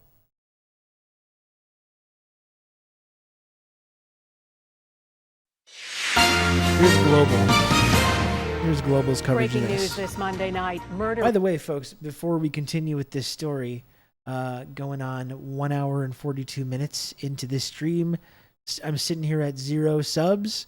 So I'll just briefly remind folks that if you enjoy this coverage and this commentary and you want to support me and the work that I do here on Twitch and you want to be part of the community, you want to support the community, you want to support TRRS, please, if you can, subscribe to TRRS. You've just become an elite member of the Friendship Triangle. Thank you very much, Brian, for the 5 gifted subs. Very, very kind of you to our friend Brian, aka Lennon Smash, another streamer that everyone should be following. And yeah, folks, if you can, subscribe to TRRS, just as our friend Brian just did. Every little bit helps. It helps keep this show on the air. The only way I'm able to keep doing this show every day is if people subscribe. So as you know, I must make the little number go up every single day. And there's a lot of benefits to subscribing and being part of the community. It's a wonderful community. It's going to be life-changing for you. We become friends. You become friends with 9,000 other community members. Really, it's less than that when you talk about the people that are subscribing. But it's the only way that I'm able to do this show, folks. So if you can, please subscribe. I would appreciate it a lot. It would make me happy. It would be like giving me a little pat on the head or a smooch, if that's what you want to do. And yeah, again, it's the only way I'm able to continue doing this show, folks. It's the only way that this show happens is through the endless generosity of the community members. So please, if you can, subscribe. Maybe we can make the little number go up a little bit more before we continue this segment. You know, we're looking at CBC, we're looking at Global News. All of these journalists get paid handsome salaries and have benefits and all that good stuff. Not me. Not me. I'm an independent journalist, commentator, broadcaster, whatever you want to talk about it. I'm really proud of the coverage that we do on this stream of issues like this. You've just become an elite member of the Friendship Triangle. Of issues like this. And again, I got no salary, no benefits. I got no nothing. My salary is $0. All I have are the absolutely wonderful people in this community, such as Ben Bang Boom 10. Thank you, Ben, for the 5 gifted subs as well. Very, very, very kind of you.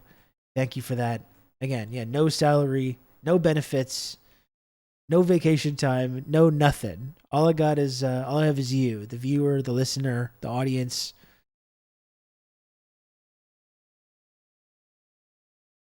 Maybe we can lobby the Canadian government to fund Canadian commie streamers.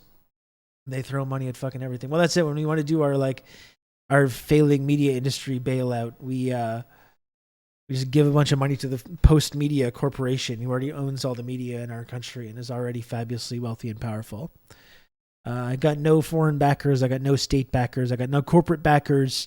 I just have you. I got you, the viewer. And you have me too, Ryan. That's right. So I hope you don't mind that I take a few moments just to encourage people to subscribe to the show. I will get back to this segment in just a moment.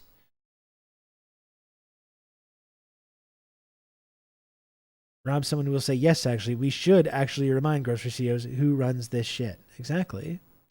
I should get one of these grocery CEOs to come on this show. Maybe I can ask them some hard-hitting questions.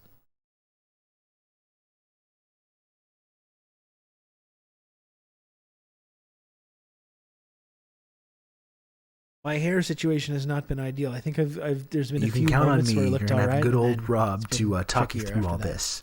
That's all right. Rhetoricu, thank you for the gifted sub. Very kind of you. Thank you.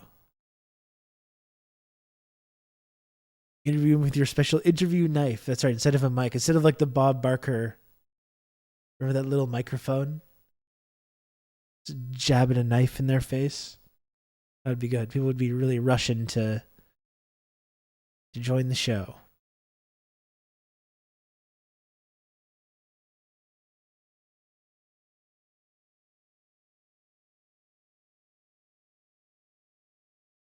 A lav on a Bowie. Yeah, that'd be good.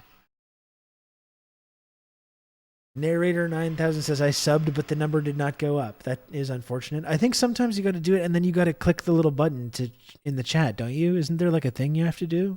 Isn't there like another step? I think. I don't know. Looks like you'll just have to try again. Yeah. Just keep mashing that button until it goes through.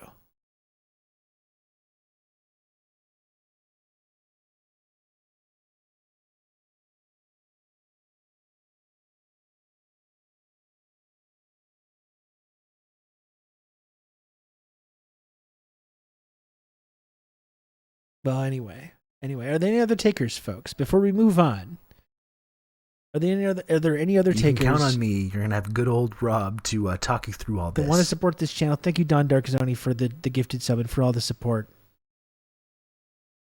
I really appreciate that, Don Darkzoni. Thank you. Some of the counters don't count resubs. Usually, I will see the notification though in my activity feed. Though. You can count on me. You're gonna have good old Rob to talk you through all this. Thank you, Dimitri, for 15 months of Tier 1 and for all the support. Dimitri, thank you. No, Prime subs count. They do count. They do. And we do have a hype train on the horizon, folks. One more gifted sub will trigger a hype train, which would open us up to the possibility of getting fancy new emotes. That could be kind of cool, right? You get some new emotes as well, new tiny little images. You can count on me. You're gonna have good old Rob to talk you through all this. How did that not work? Don Darkzoni, thank you for the gifted sub. For some reason, it didn't get the hype train out of the station though. You can count on me. You're gonna have good old Rob to talk you through all this. Nor did that. Good.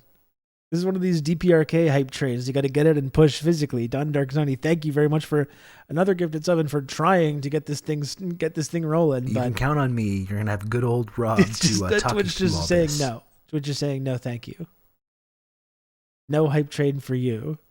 No, it's an armored hype train. That's right. Don Darkzoni, thank you very much for the gifted sub. I don't know what the hell's going on with that. That was not me. I'm not trying to dupe you. I'm not trying to say, oh yeah, there's a hype train. I was being real about that. There really was. It has when you see it pop up, it's like, oh, there's one check mark and then there's a space for one more check mark, so one more thing will push it. And then nothing happened when Don Darkzoni gifted more subs. I'm sorry, Don Darkzoni. I'm sorry to mislead you, okay? I apologize, but I do really appreciate the support now and every other day as well.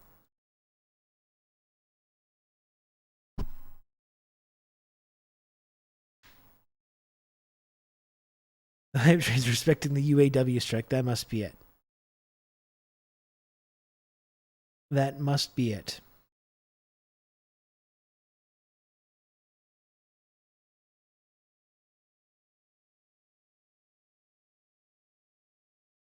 It can't be the same person gifting the subs. It has to be different. You can count on me. Oh. You're gonna have good old Rob to talk you through all this. Oh, well, Klobocop, thank you for the gifted sub as well. Now it's saying there's another one close as well.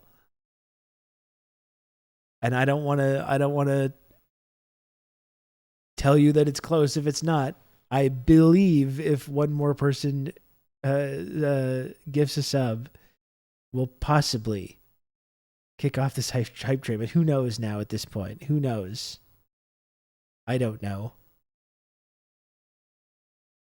Thank you, Klobocop, for that.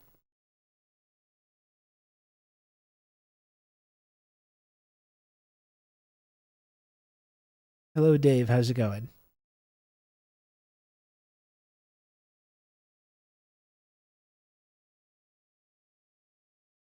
Don Darkzoni, you're very close to the new badge. We got a couple people that are very close.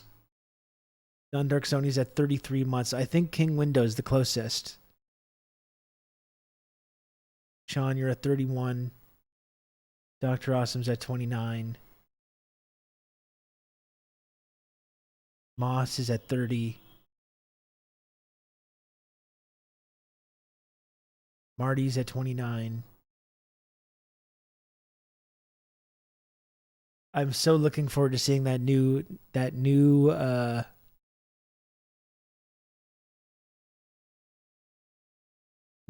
badge, the new sub badge. That's going to be fun.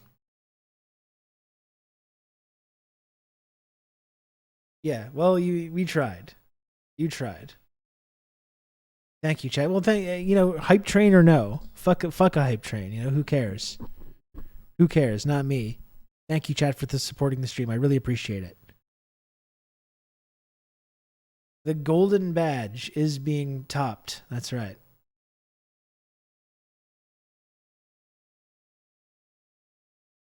It's being topped, all right. Anyways, let's continue this. This is the global coverage about this. Let's see if there's any info in that gives us any insight into this. Then maybe we can switch to some of this grocery talk. We touched on it, but we can get more into that. Accusation. Thanks Why again, Canada Chad. suspects I love you. India is behind the killing of this Canadian man in BC. It is outrageous. It is shocking. The push to lower food prices, the federal government's promise, and why one grocery exec says the problem is complicated. A sharp rise in violent shoplifters. The girl turned around and beat me up. Why thieves are becoming more brazen. Plus, progress and powering forward. Women's dreams are going to come true. A hockey league for women to call their own.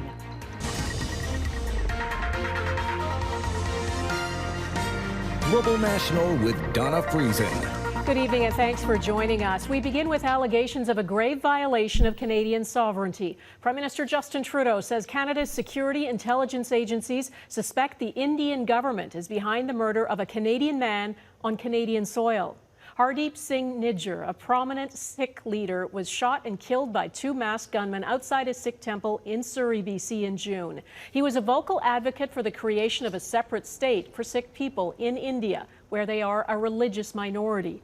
India's Hindu nationalist prime minister has denounced that idea and declared Nijjar a terrorist. Today, news that India may have had a hand in his murder was met with outrage by all political leaders in Ottawa. I wonder oh my gosh, Dimitri. I wonder how my professor is doing from last semester. They claimed Modi was a better example of democracy than she. Liberals are living their nightmare on all levels. Oh my goodness. Over the past number of weeks, Canadian security agencies have been actively pursuing credible allegations of a potential link between agents of the government of India and the killing of a Canadian citizen. If these allegations are true, they represent an outrageous affront to Canada's sovereignty. To hear the Prime Minister of Canada corroborate a potential link between a murder of a Canadian citizen on Canadian soil by a foreign government is something I could never have imagined. With me is our Ottawa Bureau Chief, Mercedes Stevenson. Mercedes, Canada accusing the Indian government of executing a Canadian citizen doesn't get more serious. What do we know about the investigation right now and the intelligence? Well, Donna, it's really an extraordinary and highly unusual allegation, obviously, and we don't know very much about what actually led the Canadian government and officials to determine that they believe they have what the Prime Minister called credible intelligence that agents of India's intelligence agency were behind this murder, this essentially political assassination is what they are alleging. We know that there certainly would have been national security agencies involved in this, but we also know that it's primarily still a murder investigation. This is somebody who was killed, and the RCMP have been looking into that, and it's during the course of that investigation, in part, that we're hearing this started to evolve. But we still really don't have any details on, for example, who exactly ordered this hit, or who was responsible, the government believes, for pulling the trigger. And of course, there are calls to hold those individuals responsible.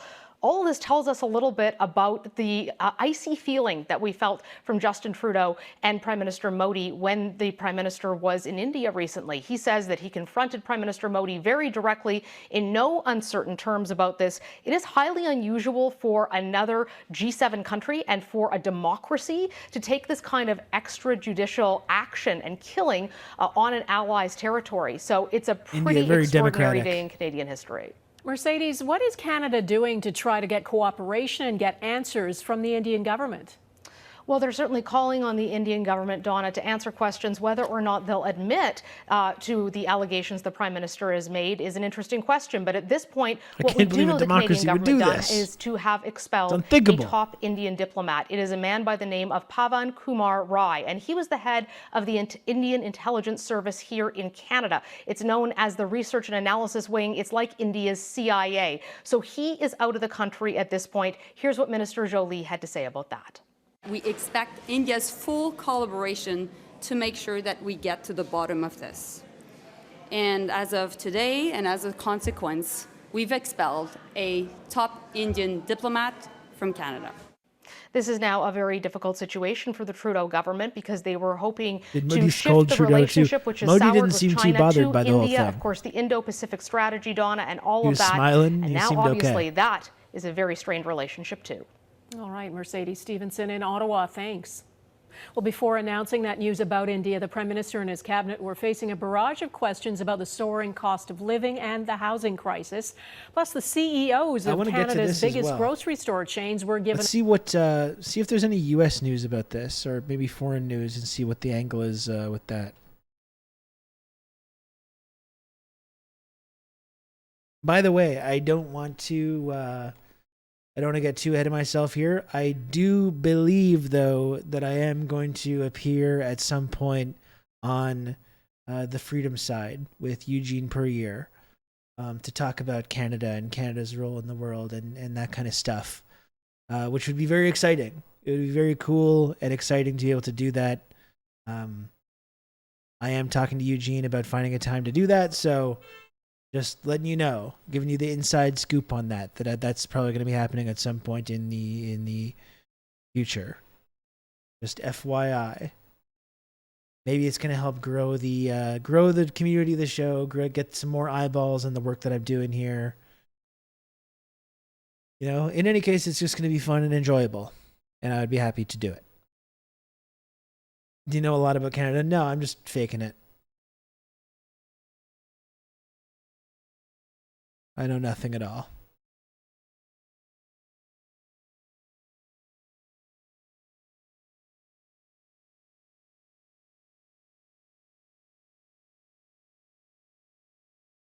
Just purely winging it. That's right.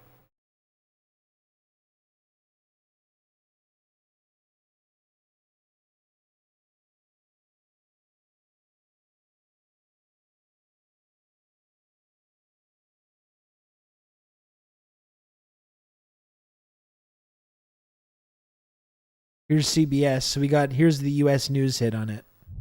A dramatic announcement from Canadian Prime Minister Justin Trudeau has sparked a diplomatic row with India. Trudeau said yesterday there was credible evidence of ties between India's government and an assassination carried out in Canada in June. The Indian government denies the allegations. Our Holly Williams has more. Hardeep Singh Nijjar was a Canadian and a prominent Sikh leader, shot dead by two masked gunmen in British Columbia this past June. The Sikhs are a religious minority in India, and Nijjar was a supporter of a separate state for members of the group. His killing sparked protests by Sikhs in Canada who blame the Indian government for his murder. Now the Canadian government has responded by expelling a senior Indian diplomat. Canadian security agencies have been actively pursuing credible allegations of a potential link between agents of the government of India and the killing of a Canadian citizen, Hardeep Singh Nijjar. India's government calls the allegations absurd and has retaliated by expelling a Canadian diplomat. Assassinations carried out by foreign governments and their agents typically draw a punitive response. Showing Khashoggi is not a great example, if that's what that is. Is that the only evidence they have? They were masked and he was Sikh, so it must be the Indian government. Got to ban some diplomats now. I can't imagine that that's all it is. I really can't. The idea that Trudeau would fly off the handle and make this kind of public accusation like that, if the evidence was flimsy, I think is really unlikely. And like I said, I think very, very unlikely that he went ahead with this without getting the okay from his bosses in the U.S. State Department as well. US imposed sanctions when a Saudi Arabian journalist, Jamal Khashoggi, was murdered inside the Saudi consulate Showing in Khashoggi Istanbul, as an example Turkey of like in 2018. consequences, I think is pretty and hilarious. America also What consequences? sanctioned Russia What over the sanctions? poisoning and attempted poisoning of the Kremlin's enemies residing in the UK, though Moscow denies any involvement. Canada's Prime Minister says the country's sovereignty is at stake. Let us remain calm and steadfast in our commitment to our democratic principles and our adherence to the rule of law. This is We love who the we rule are of law. and what we do as Canadians. There are also economic consequences to this. Talks have been paused on a new treaty with Canada that India hoped would boost trade by around $6 billion a year.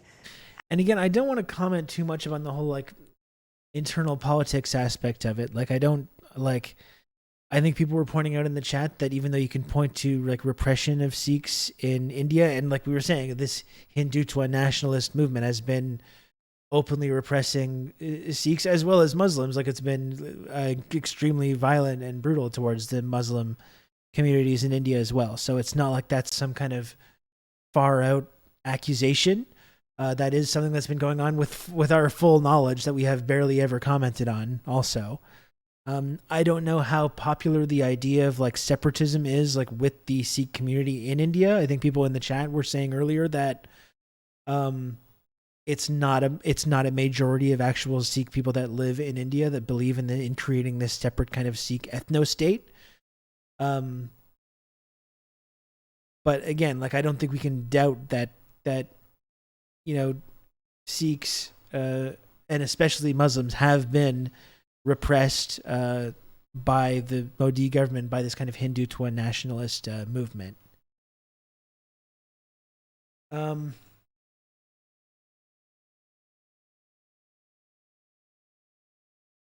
I don't see why Canada would create an artificial enemy to rally around when Russia already exists as a target. I just don't see why it would be a false accusation. Yeah, like I was saying, I don't think they make this accusation if there wasn't credible evidence backing it up. But normally, if it had been Israel, they would have said nothing at all. Or most likely with Saudi Arabia as well. Like I said, I do think there's something to the fact that India has a foot in this burgeoning kind of new world order, this new global political, economic, military realignment that's going on. India has been not a full-fledged supporter and partner of that, but they're a part of BRICS. Like they have a foot in this world. They're still doing business with Russia. They've been kind of neutral on Russia and Ukraine. So that's why I think maybe it's a possibility that they were more willing to make this accusation about them because they've not been fully playing ball with the West and with the rules-based international order. Yeah, a chance to tarnish them a bit from the West. I mean, I do think that's a big part of the story.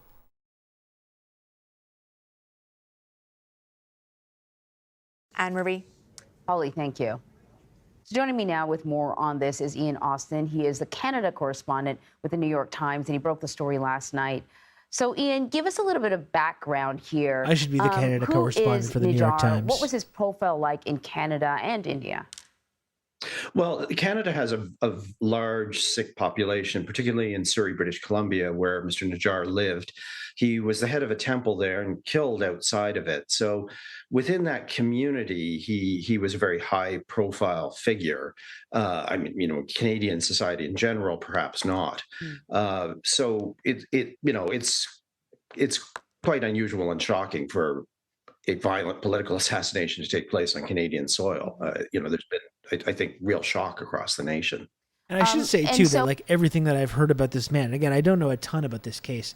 everything that I've heard about this man is that he was like a really respected and admired community leader and not some kind of like violent separatist or anything like that. For what it's worth, again, I don't want to claim to be a fucking expert in the Sikh Hindu relations and this kind of Sikh independence nationalist movement. I'm not an expert in that. I'm really trying to like understand the facts of this case like as it comes in, but in my understanding about this man, it's like he's certainly hasn't been talked about like he was some kind of violent separatist or extremist or anything like that. So I know that kind of a little bit of the criticism that came after Justin Trudeau's announcement is there wasn't a ton of information released. He said there's credible evidence. I mean, what do we know about why Canadian officials believe the Indian state carried out expert, this but let me tell you, it's not assassination? great. I agree. And also, I should ask you, why would the Indian state want to assassinate him, if that's the case? Well, I guess to deal with your second question first, there have been he's now the third prominent Sikh nationalist who's died mysteriously and suddenly. There was another person killed in Britain and one in Pakistan. Mr. Modi's government, of course, is very, very pro-Hindu and has, like many Indian governments, been quite worked up about the Sikh succession movement. So, the motive is there that they're viewed as terrorists and enemies of the state by India. Canada doesn't support the Sikh separation from India, but it also defends the right of legal free speech for Sikhs in Canada. Sorry, the first part was? So the first part had to do with what sort of of evidence, or was there anything additional that Justin Trudeau or others said to explain why they were so convinced that the Indian government was behind this? No, and I don't think we're going to see very much of that. There's, of course, a criminal investigation by the Royal Canadian Mounted Police into the actual murder itself. And Canadian judges don't like leaks in advance. Canadian police rarely discuss investigations. And overriding this, Canada's largest mass murder was carried out with links to Sikh separatism. It was the bombing of an Air India jet in 1985. The police badly bungled that investigation, so I don't think there's any appetite to try to taint any possible investigation and charges here. So then, where does this leave the state of relations between Canada and India? As you point out, there are a lot of Indian expats that live in Canada. What's happening with the relationship between the two countries at this point? It's not been very good from the beginning between Mr. Trudeau and Mr. Modi. There was a kind of ill-fated visit not long after Mr. Trudeau became Prime Minister 7 years ago, where he criticized Mr. Modi or give messages of support to striking farmers in India at the time, which did not go down well with Mr. Modi.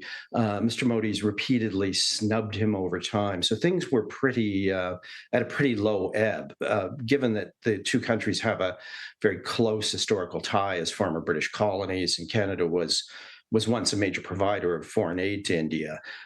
So, I mean, one imagines that they're going to only sink further. There's, of course, a massive and divided population of people with Indian heritage in Canada. They're about 4% of the population, and that some of them share Mr. Modi's view. Some of them are Sikhs who are not nationalists, and a small number of them are Sikh nationalists. So it's difficult to we are definitely not British colonies in the where same this is way, going to go, but it doesn't seem like there's going to be a rapprochement between the two countries. Yeah, not at this point. Ian Austin, thank you very much. Thank you, Anne-Marie. India is retaliating after Prime Minister Justin Trudeau linked agents of the country's government to the shooting death of a Sikh leader near Vancouver. Hardeep Singh Nijjar was shot and killed outside of a Gurdwara in Surrey in June. Members of the Gurdwara said Nijjar gave a speech there just hours before his death in which he said he had been warned by Canadian intelligence officials that his life might be in danger. Yesterday, Prime Minister Trudeau told the House of Commons that there is credibility to these allegations that the Indian government agents played a role. An Indian diplomat has also been expelled from Canada. Canadian security agencies have been actively pursuing credible allegations of a potential link between agents of the government of India and the killing of a Canadian citizen Hardeep Singh Nijjar. Canada is a rule of law country. The protection of our citizens and defense of our sovereignty are fundamental. Our top priorities have therefore been, one, that our law enforcement and security agencies ensure the continued safety of all Canadians, and two, that all steps be taken to hold perpetrators of this murder to account. India is rejecting the allegations, calling them absurd and unsubstantiated. A statement from India's Ministry of External Affairs says an unnamed senior Canadian diplomat's now been asked to leave India within 5 days. No arrests have been made yet in the death of Nijjar. Former Foreign Affairs Minister Peter MacKay joins us live this morning from the Netherlands to talk more about this developing situation. Mr. MacKay, great of you to join us. Now, in the history of rocky relations between Canada and India, where does this one rank? Oh, I think this puts us now at an all-time low in terms of the relations between our countries. And make no mistake about it, this is an extremely serious allegation, which, as Nick mentioned, has been roundly rejected by the Indian government. And as was reported during Prime Minister Trudeau's discussion with the Prime Minister Modi of India, it was rejected then as well, which is what makes these disclosures, these public pronouncements by the Canadian Prime Minister quite unusual, especially in an open investigation where no suspects have been arrested to date. So how do you interpret that as a former Foreign Affairs Minister, former government cabinet minister, et cetera? What do you make of the PM making such a public move and such a public declaration then? Well, it's, as I said, it's quite unusual, and it makes one wonder aloud whether this is part of a strategy to perhaps try to gather more information from the public, or perhaps the suspects have left the country, which is also speculation, and that this is intended to send a strong diplomatic message. And that's where we are now, when you have diplomats being told to leave the country, when you have public discussion going on around an open murder investigation. This becomes a much larger issue. As you're aware, there are over 800,000 Sikh Canadians, and this is a big concern to them. And so it's a bit astounding, quite frankly, that this has broken out into the open. Normally, this would be done in a much more discreet fashion. And in particular, as far as an investigation goes, you don't want the impact on the ability of the police, the RCMP in this case, to do their important work. Yeah, you're definitely seeing this, the crossroads between politics and kind of a possible criminal investigation. So where does the situation move from here on a diplomatic level, or is that dependent on what happens at the criminal investigation level? Well, I think one very much hinges on the other, Jennifer, as you're suggesting. And what will the fallout be, of course, is also hard to unpack, but we know that it has already resulted, I think, in terms of the relationship in the cancellation of other ministerial visits, pursuit of closer trade ties with India appears to be stalled. And, because both the leaders of our country are now entwined in this investigation, which again makes it a more public, more elevated, more substantive dispute between our countries. We know that there was tensions in that G20 meeting. It was apparent from the body language, but also from the exchange that took place. This does not bode well for the future and will require, I suspect, a long time, anything short of an actual arrest, investigation, and conviction. This is going to put a great deal of strain on the Canada-India relationship. And it has a history, as we know, going back to the tragic Air India bombing. This has been a live issue in terms of how India perceives the treatment of people of Indian descent in our country. And he mentioned Canada, India. Obviously, that's the two countries that are at the center of this story here, Peter. But do you see this potentially going anywhere beyond our two countries, internationally? Any other allies lying up sort of behind Canada, behind India, et cetera? I mean, we've seen what happened after the Khashoggi murder, about 5 years ago now. How do you sort of see this playing out beyond Canada and India? Well, that's a very good point, Nick. And I think that is, again, a complicated situation. We have heard some commentary coming mainly out of the United States at this point. But this, in the background of all of this, is concerns for stability inside India. The Sikh Khalistani movement, which is also deemed to be a separatist movement, is what has captured the attention of Prime Minister Modi. Great concern about how that is fostering potential dissent within his country. We saw a large agrarian farmers strike inside his country, which was threatening to the government of India.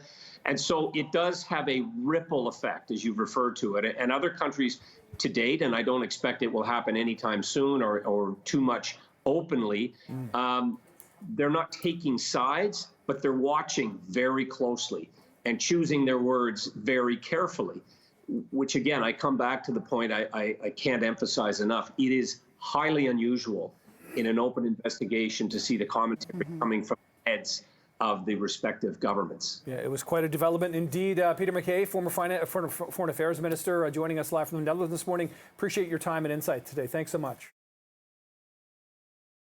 I mean, that didn't tell us all that much. I'm just looking India for... is retaliating. Because I think there's something kind of interesting going on here where... So you've got India officially, the government is denying that they're involved in the assassination, and they're saying this is a big provocation and you're expelling diplomats, and kind of like based on these lies and insinuations, that's kind of the official stance of the Indian government. But also you can find on Twitter, and I'm just looking for an example because I found an example last night and the tweet may have been deleted. I'm not so sure. But there's also these there's Indian nationalist Twitter that are like, yeah, the guy was a terrorist and I'm glad that Modi assassinated him and I think it's cool. So that's kind of interesting as well. I'm just trying to find the one example because there was a tweet last night that was going around. I thought I bookmarked it, but now I don't see it. Where someone was basically, saying like it was good that the assassination happened and if Modi did it, then it was good to do. But you do see like kind of an interesting discrepancy between the denials from the government and what some of these like Hindutva nationalists are actually saying about it. Does anyone know what I'm talking about? Dude just happened to be assassinated as the leader of a Sikh separatist leader. Well, I mean, that's the thing. I mean, it's like this was not some just random violent crime. It's certainly it's extremely likely that his assassination was caused by Hindutva nationalists or Indian nationalists who view him as like a separatist or a terrorist group leader. However, I don't know how much truth there is to that. Obviously, there is a big part of the separatist movement, but that's the question: is whether if that's the case, and that's like the most likely scenario, I think. If that's the case, what connection did those folks have to like Indian intelligence? And I imagine there must be some kind of a link, or else we wouldn't be making this kind of accusation. This is kind of interesting, as we were saying as well. And I do think I still maintain that Trudeau wouldn't go ahead with this without getting the okay from the U.S., but here it says Washington Post reports that Justin Trudeau tried to get his Western allies, USA, Australia, etc., to issue a joint statement against India on Hardeep Singh Nijjar, but everyone, including USA, refused to take Canada's side, fearing a diplomatic backlash from the Modi government. I will maintain that I do not believe that Trudeau would have gone ahead with this without getting the okay from the U.S., but yeah, this would allow the U.S. to have kind of a degree of separation between it. A way to sort of rattle their cages while not being directly responsible. Canadian Prime Minister Justin Trudeau's allegation of assassination made during an explosive speech before Parliament on Monday followed weeks of behind-the-scenes contact with allied nations over the killing and sent relations between the two nations tumbling toward their lowest point. Some of these allied nations, including the United States, however, declined to join Canada in jointly announcing the findings of the ongoing probe, underscoring the lengths the Biden administration has gone to avoid antagonizing India and court the Asian power as a strategic counterweight to China. I think it's kind of like a good cop, bad cop thing, where unlike the way that things normally go, right now it's Canada being the bad cop and US being the good cop in terms of like the the Anglo-Western alliance. You know, that kind of feels like a little bit like what it is. On Monday, Trudeau did not give specific evidence linking Indian operatives to the shooting, but said Canada was looking into the killing with allied nations. The controversy comes at an awkward moment when Western nations led by the White House are looking to woo India as a geopolitical and trade partner and have refrained from criticizing Prime Minister Narendra Modi over India's authoritarian backsliding. In recent months, Canada began pushing its closest allies, the members of the Five Eyes intelligence sharing network, comprising the United States, Canada, Britain, Australia, and New Zealand, to raise Nijar's killing with India at the highest levels of government and issue a joint statement condemning the act as contravening international norms, said a Western official who spoke on the condition of anonymity because of diplomatic sensitivities. But several countries, including the United States, demurred, fearing a diplomatic backlash from the Modi government at a moment when India was due to hold a lavish coming-out party on the international stage. The Group of 20 summit in New Delhi, the Western official said. Instead, the alleged assassination was privately raised by several senior officials from the Five Eyes countries in the weeks before the summit, which took place on September 9th and 10th.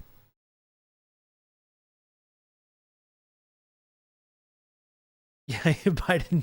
I wonder if that is it. Biden did throw Trudeau under the bus, but I don't think so. Again, I just do not think that Trudeau makes this claim without running it by the U.S. State Department first. I would find that extremely unlikely.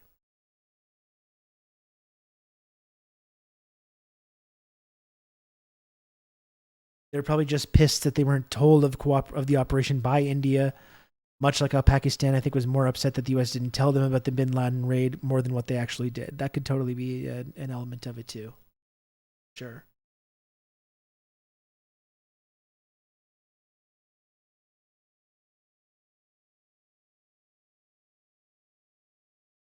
I really wish I could find that tweet. I can't.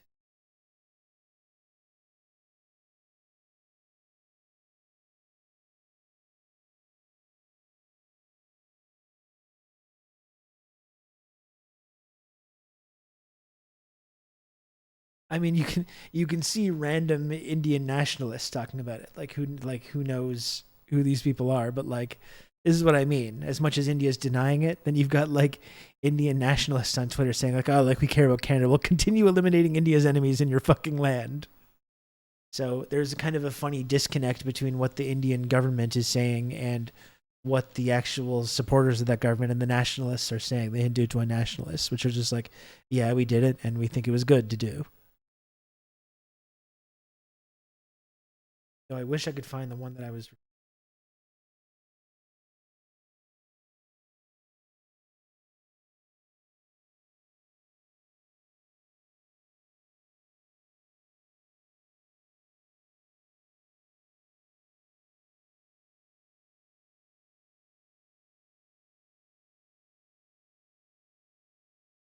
You have this, you have stuff like this too. This is maybe a bit more official. From Jeremy McKenzie. Was he one of these right-wing guys, I imagine? It says guy was literally a massive terrorist, but the government panders and makes waves about this while ignoring Hategate, where they made faux terrorists out of its own citizens for political gain.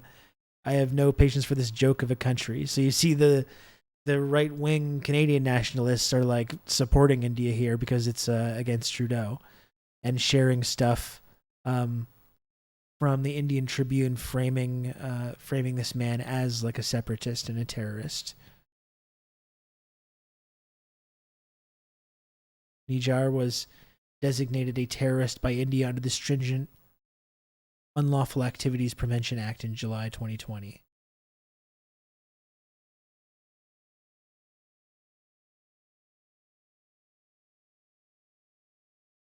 I'd actually be wondering about like Indian media, what they're saying about it. It would be actually really interesting to take a look at that.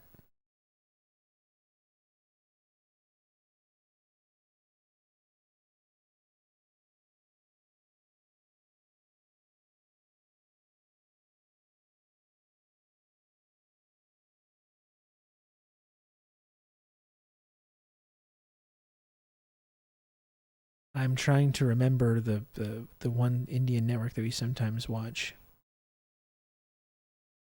with Palki.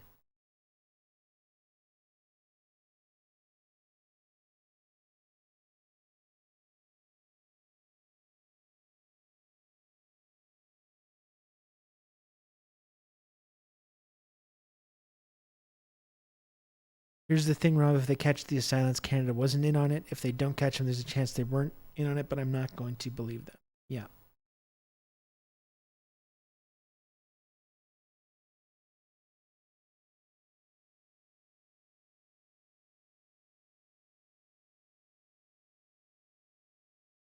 I wonder if the Al Jazeera coverage will be any good. You can take a look at that. Staying with our top story now, let's take a closer look at the Sikh activist Hardeep Singh Nijjar. A 45-year-old Nijjar left India for Canada in 1997 and became a prominent Sikh leader in the province of British Columbia.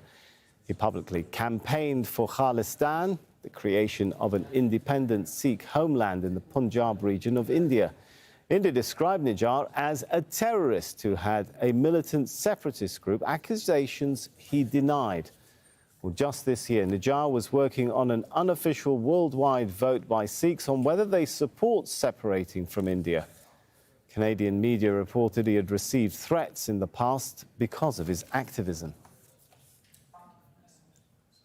Well, Balpreet Singh is the spokesman and legal counsel of the World Sikh Organization of Canada. He believes India was involved in Nijjar's killings. It's been incredibly validating. We as Canadian Sikhs have for years said that India is interfering here in Canadian Sikh affairs. We had identified strong fears that Mr. Nijjar was the target of an Indian assassination plot. And to have the Prime Minister get up and say that today, that's confirming those concerns, and it's, like I said, very validating. Hardeep Singh Nijjar was the president of one of the largest Sikh gurdwaras in Canada. He was also a very strong advocate, a vocal advocate for Khalistan, which is a sovereign Sikh state. And we here in Canada enjoy freedom of expression. But India had repeatedly insisted that Canada silence Mr. Nijjar as well as those Sikhs who are campaigning for Khalistan. And this is some guy, India Rob simply doesn't Russo, some understand leftist that based that's in in not legally Canada. I was turned on to this Sikh individual, and I found this. Hello. Hello, Majority Report. Hello, welcome on in. Welcome in, Raiders. What is up? I'm Rob. Hello, it's nice to see you. Sam Sater, what a fucking nightmare. Thank you, Majority Report, for the raid. I hope the stream went well today. How was the Majority Report stream? Hey, folks, if you can, smash the follow button.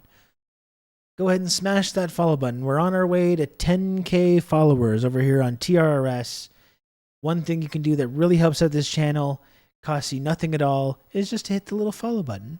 Just hit the little follow button, and you get notifications when I go live again. I hope you come back if it's your first time here. And again, I'm Rob Rousseau. It's nice to see you. This is TRRS. You can count on right me. now. You're going to have good old Rob to talk you through all this. Dimitri, thank you for the gifted sub. Very much appreciated. Thank you.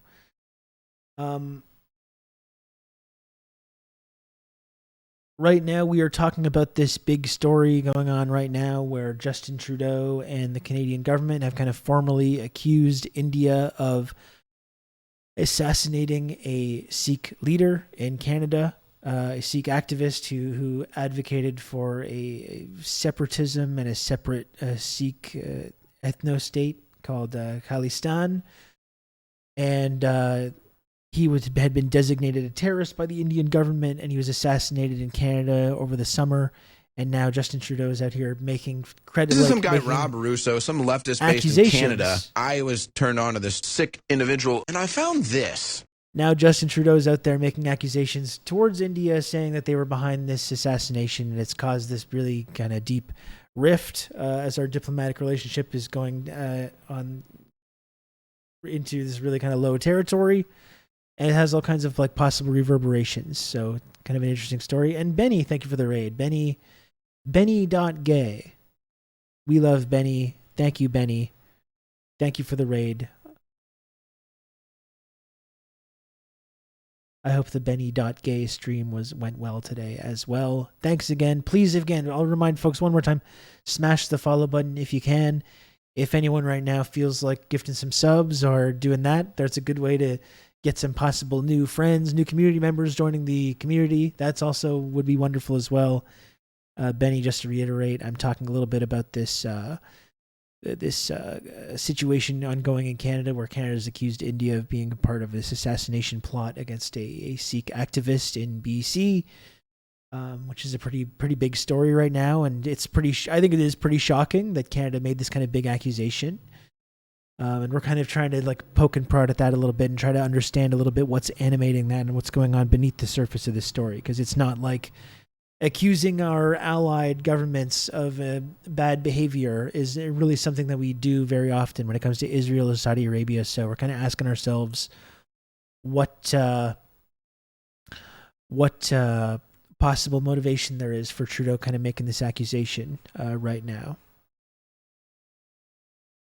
You mean countries can open investigations and even accuse other countries, including allies, of assassinating their citizens? Well, apparently yes.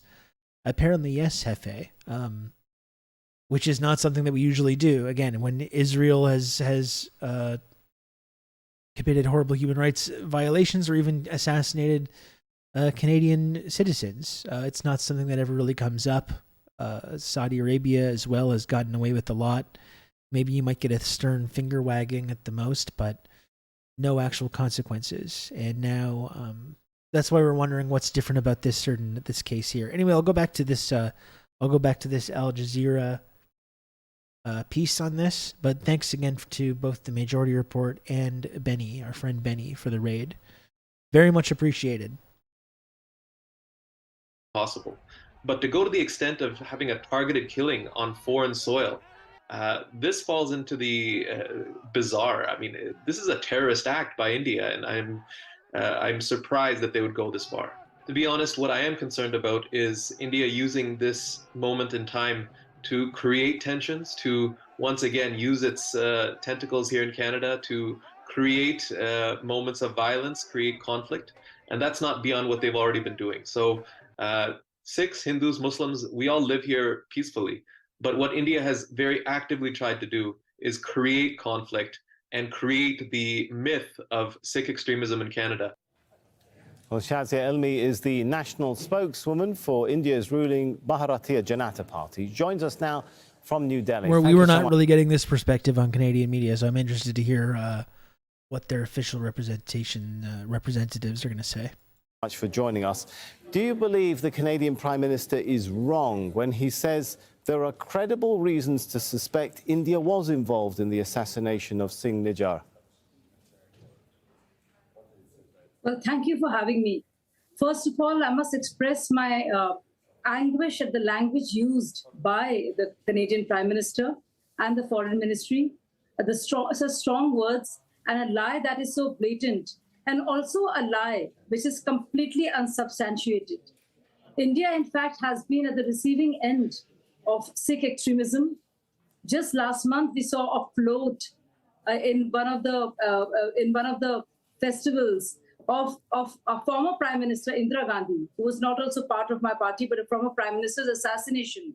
And the float exhibited the glorification of our former Prime Minister's assassination, to which the Indian government took umbrage. Not just that, not only was the Indian flag desecrated, but there were threats made against Indian diplomats time and time again. About the latest set of allegations that have been made, and very serious, wild allegations, let me read out and reiterate what our ministry and what Indian standards of the Ministry of External Affairs is saying, that these allegations are not only being rejected by us, but they are completely absurd.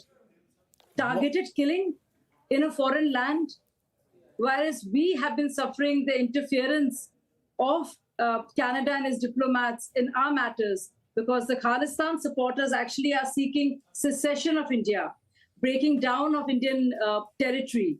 So we stand for our sovereignty and our integrity. Okay, but the fact of the matter is that such a strong... Yeah, if you let me jump in. So yes. Canadian officials are complaining that India is not cooperating with the investigation. Why not cooperate with the Canadians if the Indian government has nothing to hide?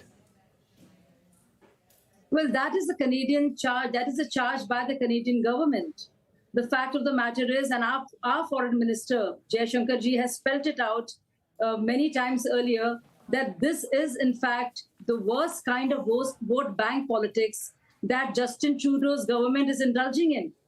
There was the killing of this gentleman, and it was very well known that it was a gang war. It has nothing to do with Indian diplomats, Indian agencies, and it has nothing to do with Indian government whatsoever. Yet these serious charges are being made, and at that level of the Prime Minister. You can count on I me, think it's good extremely old Rob, unfortunate. to talk you through all this. Fun to live in interesting times.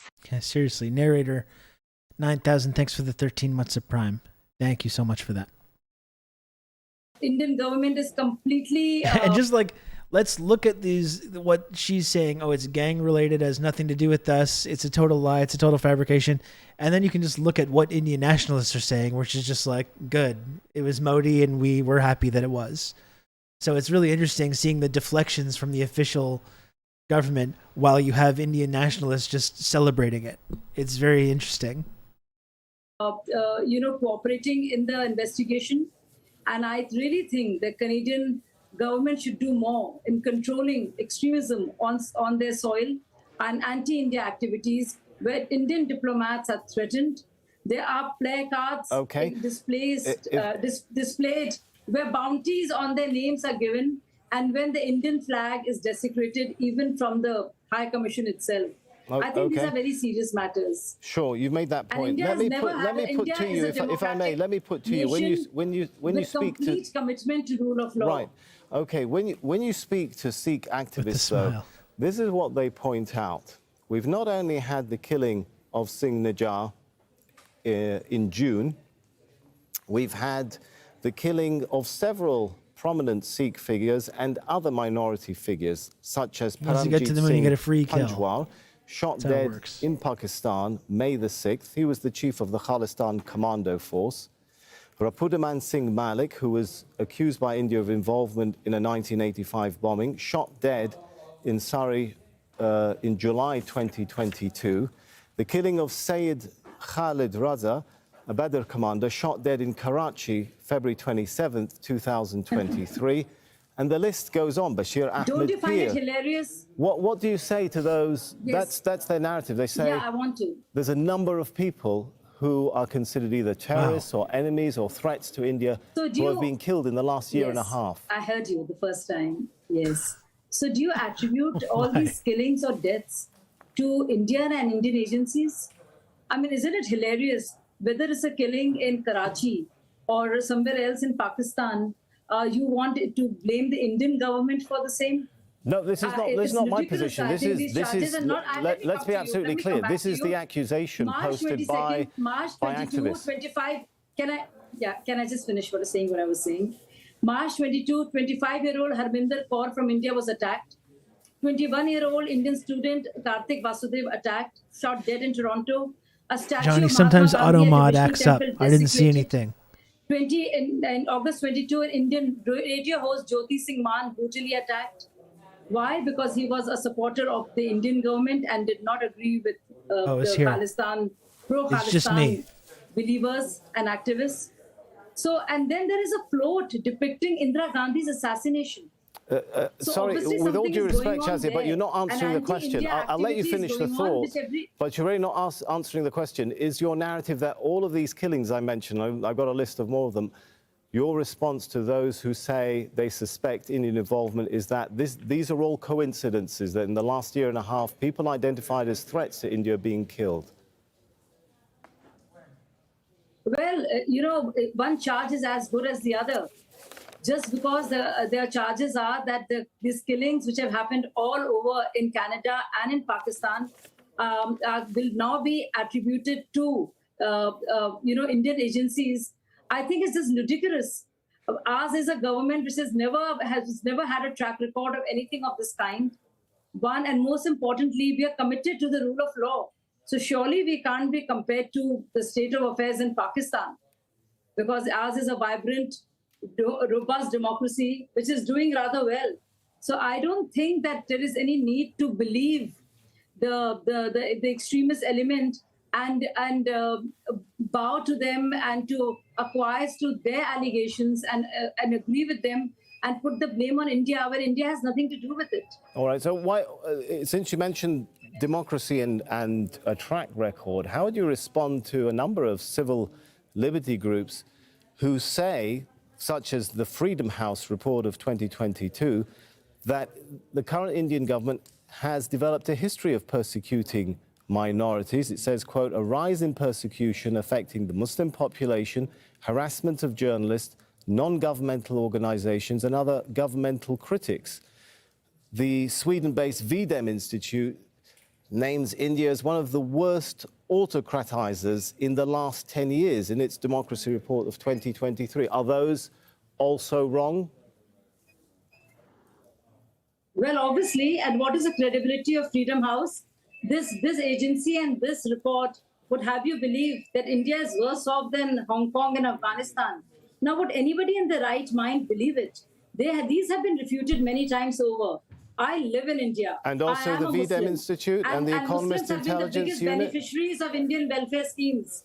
No, I think this is just a very hackneyed sort of a narrative which has been used far too often and with very little credibility whatsoever. The Sikhs are extremist terrorists. Also, we're not assassinating any of them. That's all a coincidence. And like this particular guy was, of course, just a victim of gang violence. Yeah, it's an interesting kind of line they're trying to walk there. Yeah, the welfare schemes as well. That's interesting. We could do better than that instead of, dragging India into something that India is not guilty of, to put it and heap all these insults on India, knowing very well that none of them are true. So just briefly then, why do you think the Canadians are going after India then? One NGO believes that this is happening in India. Does it actually make it true? So I think it's a lot of bunkum that I've heard on your show this time. Okay. I'm sorry to say that. And the Indian government strongly you have your right to your opinion, but why do you think the Canadian government... blatant lie. We've never Shazia, if I could jump in. Okay, you made your point. The past ever. Why do you think then the Canadians are also saying there's credible evidence? If there is no credible evidence to suspect India, are they also lacking credibility and a bunch of uncredible NGOs as well? Well, they can produce the evidence. I think it's out in the public domain to see as to how the Canadian government will provide the evidence linking the killing of this gentleman with that of Indian government or any of the Indian agencies or whatsoever. It is totally up to them to prove this. But I think it is totally uncorroborated. It's a blatant lie, and it is rather absurd to say the very least. Okay. And it's very shocking that this language has been used, and the Canadian Prime Minister should fall victim to this kind of vote bank politics and compulsion of vote bank politics in his own country to this extent. It is rather shameful, I say. All right. Thank you so much, Shazia Elmi, for answering those questions and sharing your perspective with us. It's interesting to get her denial and her perspective. I mean, here's kind of what I was saying, like, this is the kind of dynamic we're seeing about with these Indian nationalists. We got the Indian government saying we emphatically deny any allegation that the Indian state was behind the tragic killing of Hardeep Singh Nijjar. Indian Twitter, yes, we dealt with terrorist bastard in your country, you're welcome. That's kind of the dynamic that we're seeing here.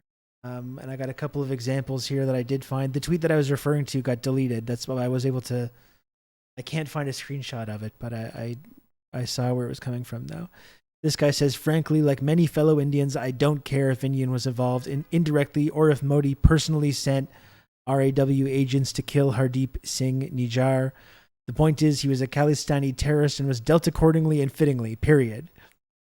Canadian PM Justin Trudeau can go to hell for all we care. Khalistani sympathizers can cry and whine all they want, run to Big Daddy USA, threaten sanctions, or suspend any diplomats. They'll come to their knees sooner or later. We're at a very strong position diplomatically, financially, globally, and our objectives are in line with our own interests, unlike what they want it to be. It's no mystery that they've conveniently chosen to cry foul months later at this time to steal some light from this special parliament session called by the Centre and inauguration of the new parliament, when there's much hot news in the Indian space regarding policy matters, elections, and important bills to be passed. It cannot be denied that our opposition are opportunists, but still I'd like to give them the benefit of the doubt. My bet is on Soros and gang, but we should be still alert, carefully observing the actions of some eminent individuals from the opposition and look closely where their loyalties and priorities are. It's time for Congress and Alliance to prove they can keep the country before petty politics and give full, unwavering support to the government of India. It's time to choose the integrity and sovereignty of Bharat before anything else. This from Subham Bauka, not a person with a blue check. Now that you can't tell who's an official, talking head or not, it's a blue check, low follower Indian nationalist account. But you see that kind of dichotomy there, where you've got official denials from the United States, from the Indian government, but then you have Indian nationalists basically saying, no, it was good, actually.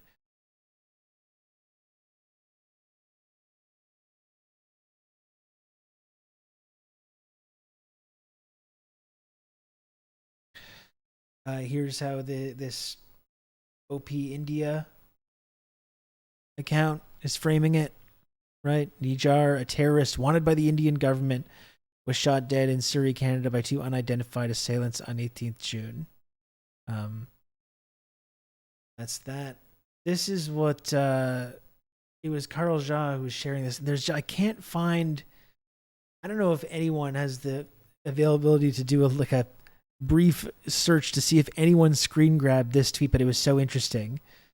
Because Carl Jha said Indian talking heads openly celebrating killing of Hardeep Singh Nijjar in Canada. But they have Trudeau pegged. Canada will protest but eventually back down because Canada's run by eunuchs serving interests of mining companies. Canada will always bend over. The U.S. trained them well. And yeah, there was this post by this guy, Arun Bothra, but it was deleted.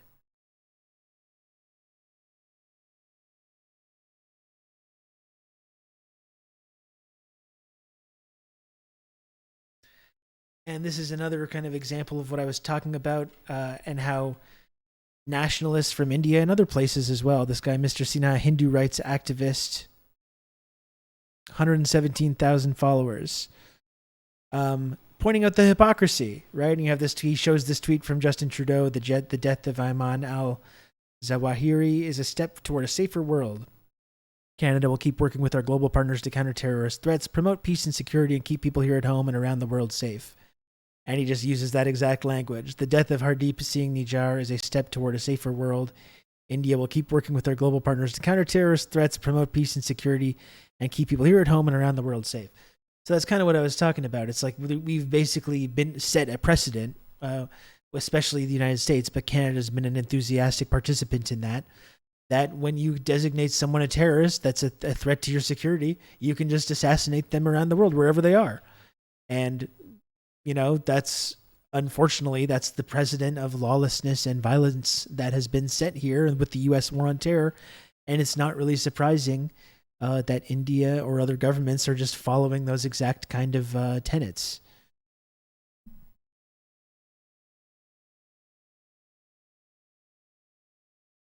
And here's another example, too, of what I'm talking about here from Amar Khan. Says the response from a number of Indians this morning seems to be that they're really proud of their government's alleged involvement in the killing of Hardeep Singh Nijjar. It might affect Canada-India relations, but in India, this is considered a win for the Modi government. And he shared a tweet from this guy, Kartikeya Tana. Says Trudeau says Indian government agents behind killing of Hardeep Singh Nijjar. If true, hats off to Indian government. So, pretty widely shared sentiment among Indian nationalists online and in the diaspora and elsewhere.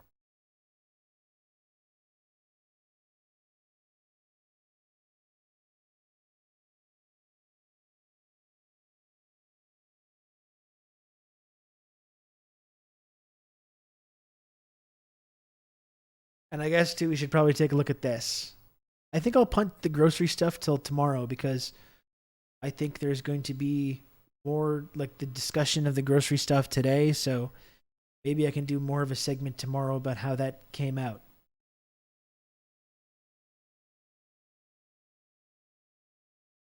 But here's the question, folks. Here's the question. Let's hear from Pierre on this. Let's hear from Pierre Polyev.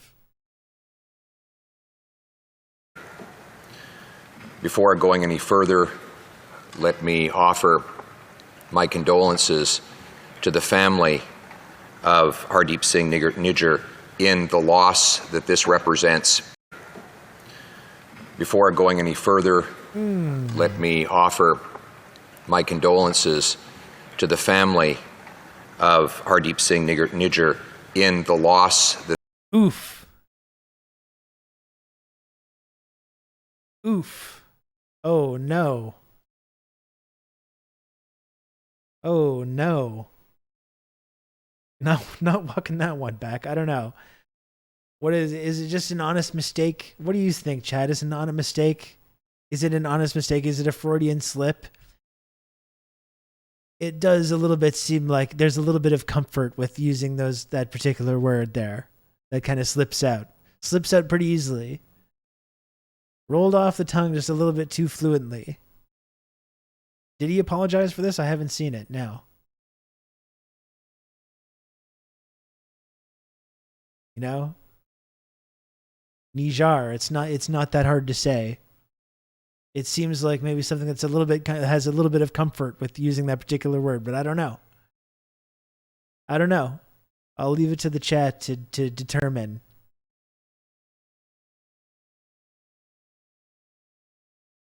Maybe I'll live to regret saying this, but for me, it has never just slipped out like that. Exactly. I mean, I've been doing a segment on this all day, and I've been talking about this a bunch, and it hasn't really been an issue for me. So,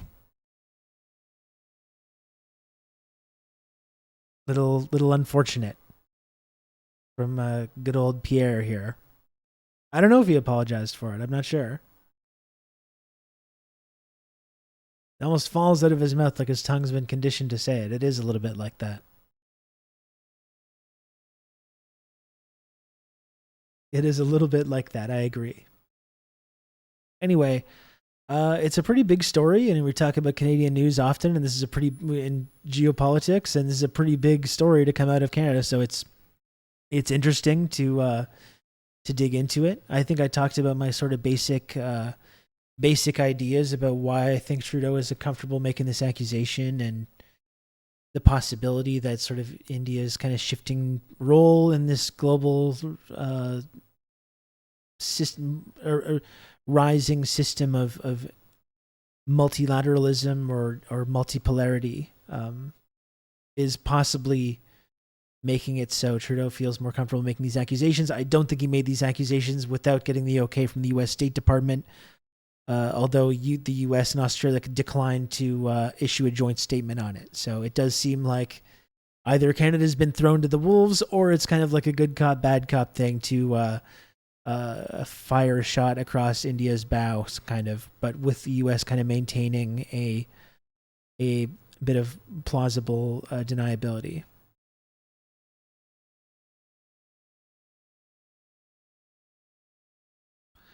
I suspect he also gave India a heads up last week at the G20. I'm sure, and they're saying that he mentioned it to Modi. So yeah, I think you're right.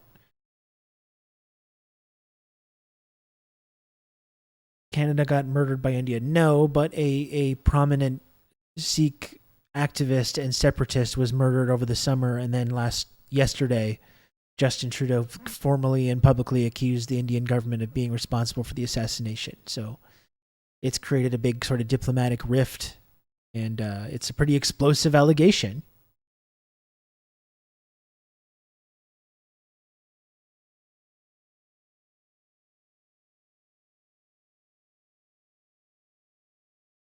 Oh, excuse me. Well, I'm getting a little bit sleepy. I guess it's about time for me to wrap up for the day. I wanted to talk about the grocery wars, but I think we're going to have more on that tomorrow. When these grocery CEOs, I think they're talking in Parliament today, so there should be more to look at about that tomorrow. So maybe I'll punt till tomorrow. I will just remind folks one final time, though, that we are 16 subs away from the goal and around 200 viewers right now. So only 16 out of 200 viewers could step forward and really help out this stream and help me cross the finish line and get to the sub goal for today. If possible, folks, please subscribe to TRRS. I've said it before many times, and I'll say it again. The only way that I am able to continue doing this show every single day, which people seem to like. I don't know. Some people seem to like it. Don't ask me why, but they seem to like it. But the only way that this show continues to exist is through the incredible generosity of you, the listener, the viewer, the chatter. You can count on me. You're going to have good old Rob to talk you through all this. So if you can, please subscribe to TRRS. Thank you, Max, for the 2 gifted subs. That's very kind of you. We've got Vote for Hefe in the chat, hoping for a second to third favorite set of tiny images. Some of the very best tiny images on this entire platform. So if you can, folks, please subscribe. Every little bit helps. And again, it's the only way that I'm able to continue doing this program is through the endless and boundless generosity and support of the TRRS community. You can count on me. You're going to have good old Rob to talk you through all this. Angie Tia CDN, thank you for the 4 months of Prime. That's very kind of you. Thank you. Thank you for that.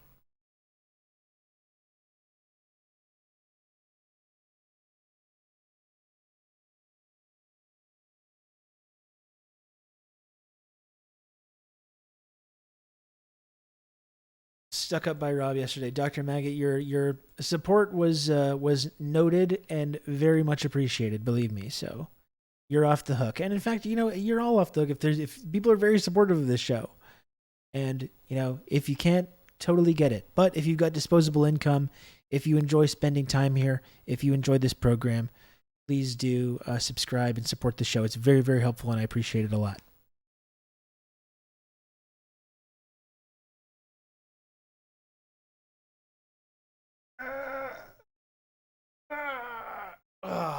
Oh my.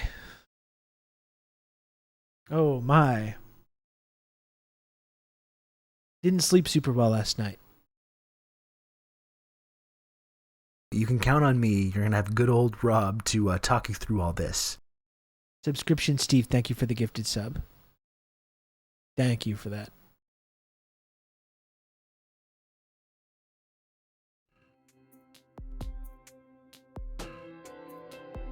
You can count on me. You're going to have good old Rob to talk you through all this. Pathogen, thank you for the 3 gifted subs. Thank you very much, Pathogen. You can count on me. Very You're kind going to of have you. good old Rob to talk you through Dr. all Maggot. this. I literally said you were off the hook. That's the kind of generosity that Dr. Maggot has. Thank you for another gifted sub, Dr. Maggot. I really, really appreciate the support today and yesterday and every day.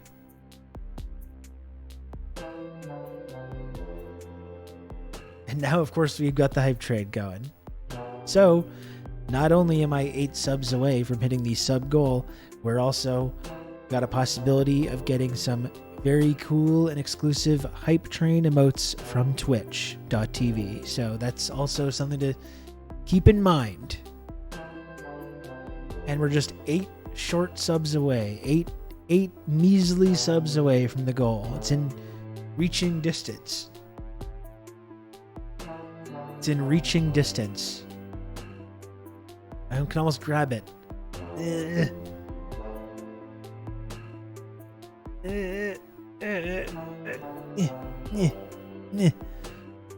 they are 30% off. Use That's the computer true. to mark up the size of the account.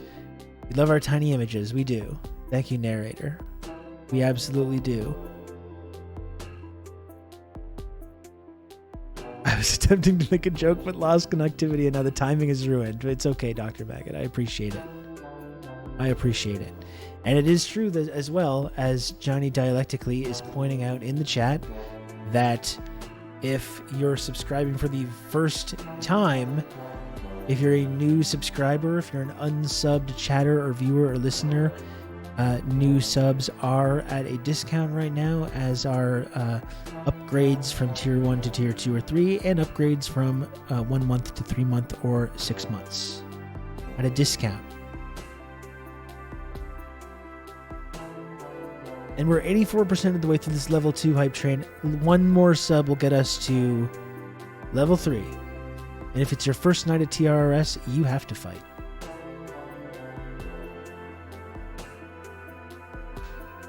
They really neutered September the Greedy Fucks. Well, I guess it gets later in, like, next week. There's going to be a couple days where gift subs are discounted as well. So You've just become an elite member of the Friendship Triangle.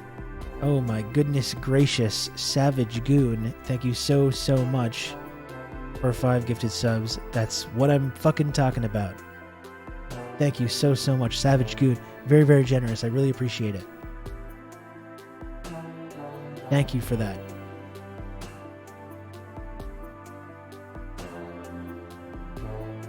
We're 3 measly subs away, folks. 3 measly subs away from the goal.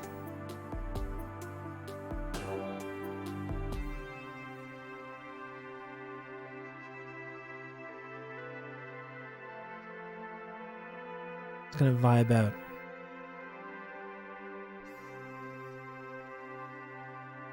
This is a nice track. I like this one too.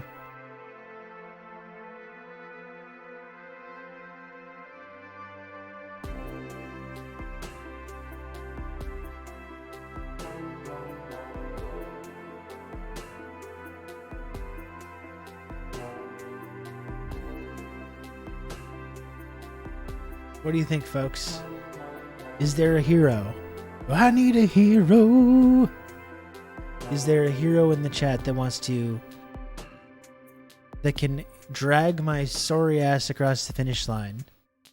3 subs away. 3 measly subs away.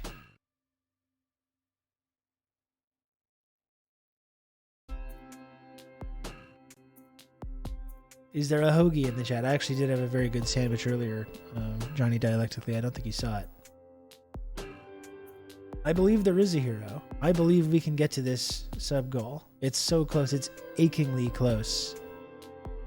Tantalizingly close, folks.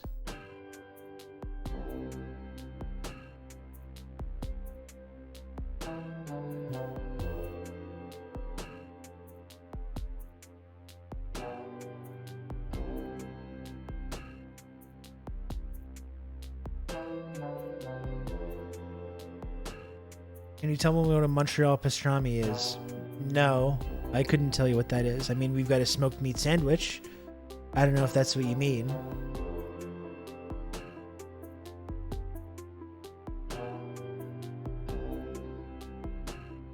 But it's a different thing. I don't know. It's different. Don't ask me how, but it's different. And it's one of the very best sandwiches in the world, frankly. It is one of the very best sandwiches you can possibly get. Some guy with a Taste of Montreal food truck was selling Montreal pastrami and French fries in Maryland over the weekend. Yeah, it's not Montreal pastrami, it's smoked meat. Jesus. Who's this clown? Who's this imposter? Yeah, we talked a little bit about the F-35. That's incredible. Vote for Hefe has somehow dodged all these gifted subs as well. Vote for Hefe was requesting, politely, hat in hand, requesting a gifted sub so you can have access to the wonderful tiny images available on this platform.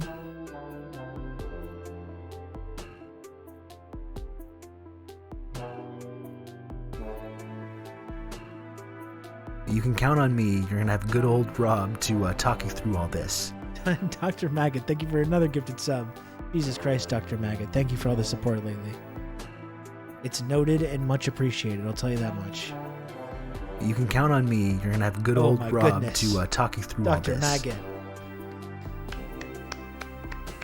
And Jules GBO, Jesus Christ. You've just become an elite member of the Friendship Triangle. Oh my goodness. Jules.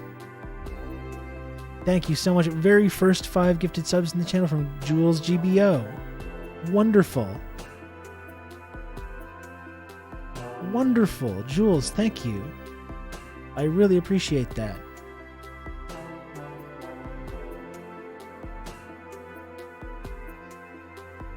The triangle's bloodlust has been satiated once more. You don't even want to know what happens when the goal doesn't get met.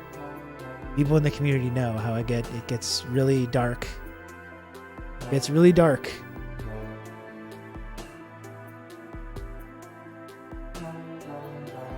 Seriously, Jules, thank you. It's very, very kind of you. Rob goes shirtless and begs. That's how dark it gets. Yeah. We did it, Reddit. That's the amazing thing about the F-35. Like, I thought it crashed.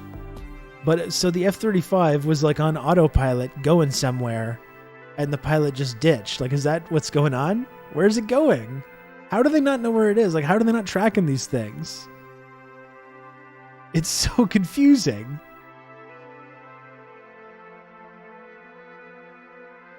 It is so confusing. I don't think they have found it.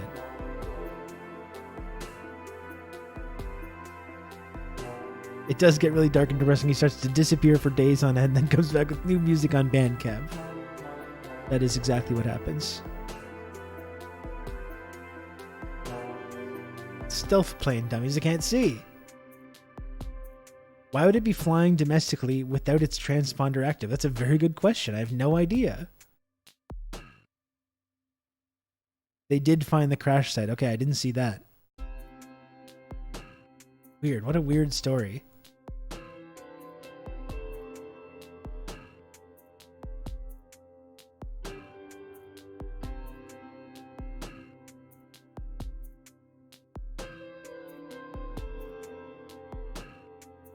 Third plate headed for NYC.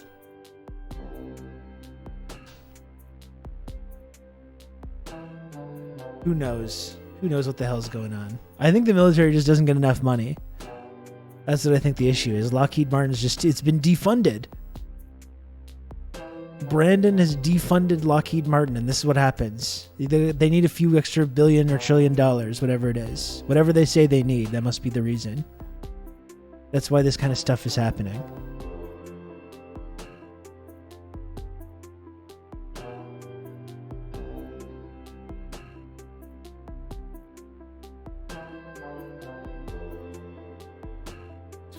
And my hair is really just outrageous. Look at this. The plane was picked up by the Chinese recovery balloon. It flew to China, and then China was like, we don't want this. This plane is shit. There's nothing we can learn from this. Nothing we can learn from the technology. Just take it back. Take it back. This plane is just a piece of shit. We don't want to copy it. We don't want to take the technology. We want nothing to do with it. This shit can't even fly when it's raining. How much did you spend on this again? Wow, that's amazing.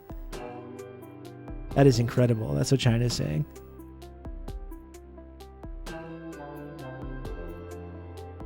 I'll be back tomorrow, folks. Thanks again. I really appreciate all the support today and yesterday and always, folks. See you tomorrow.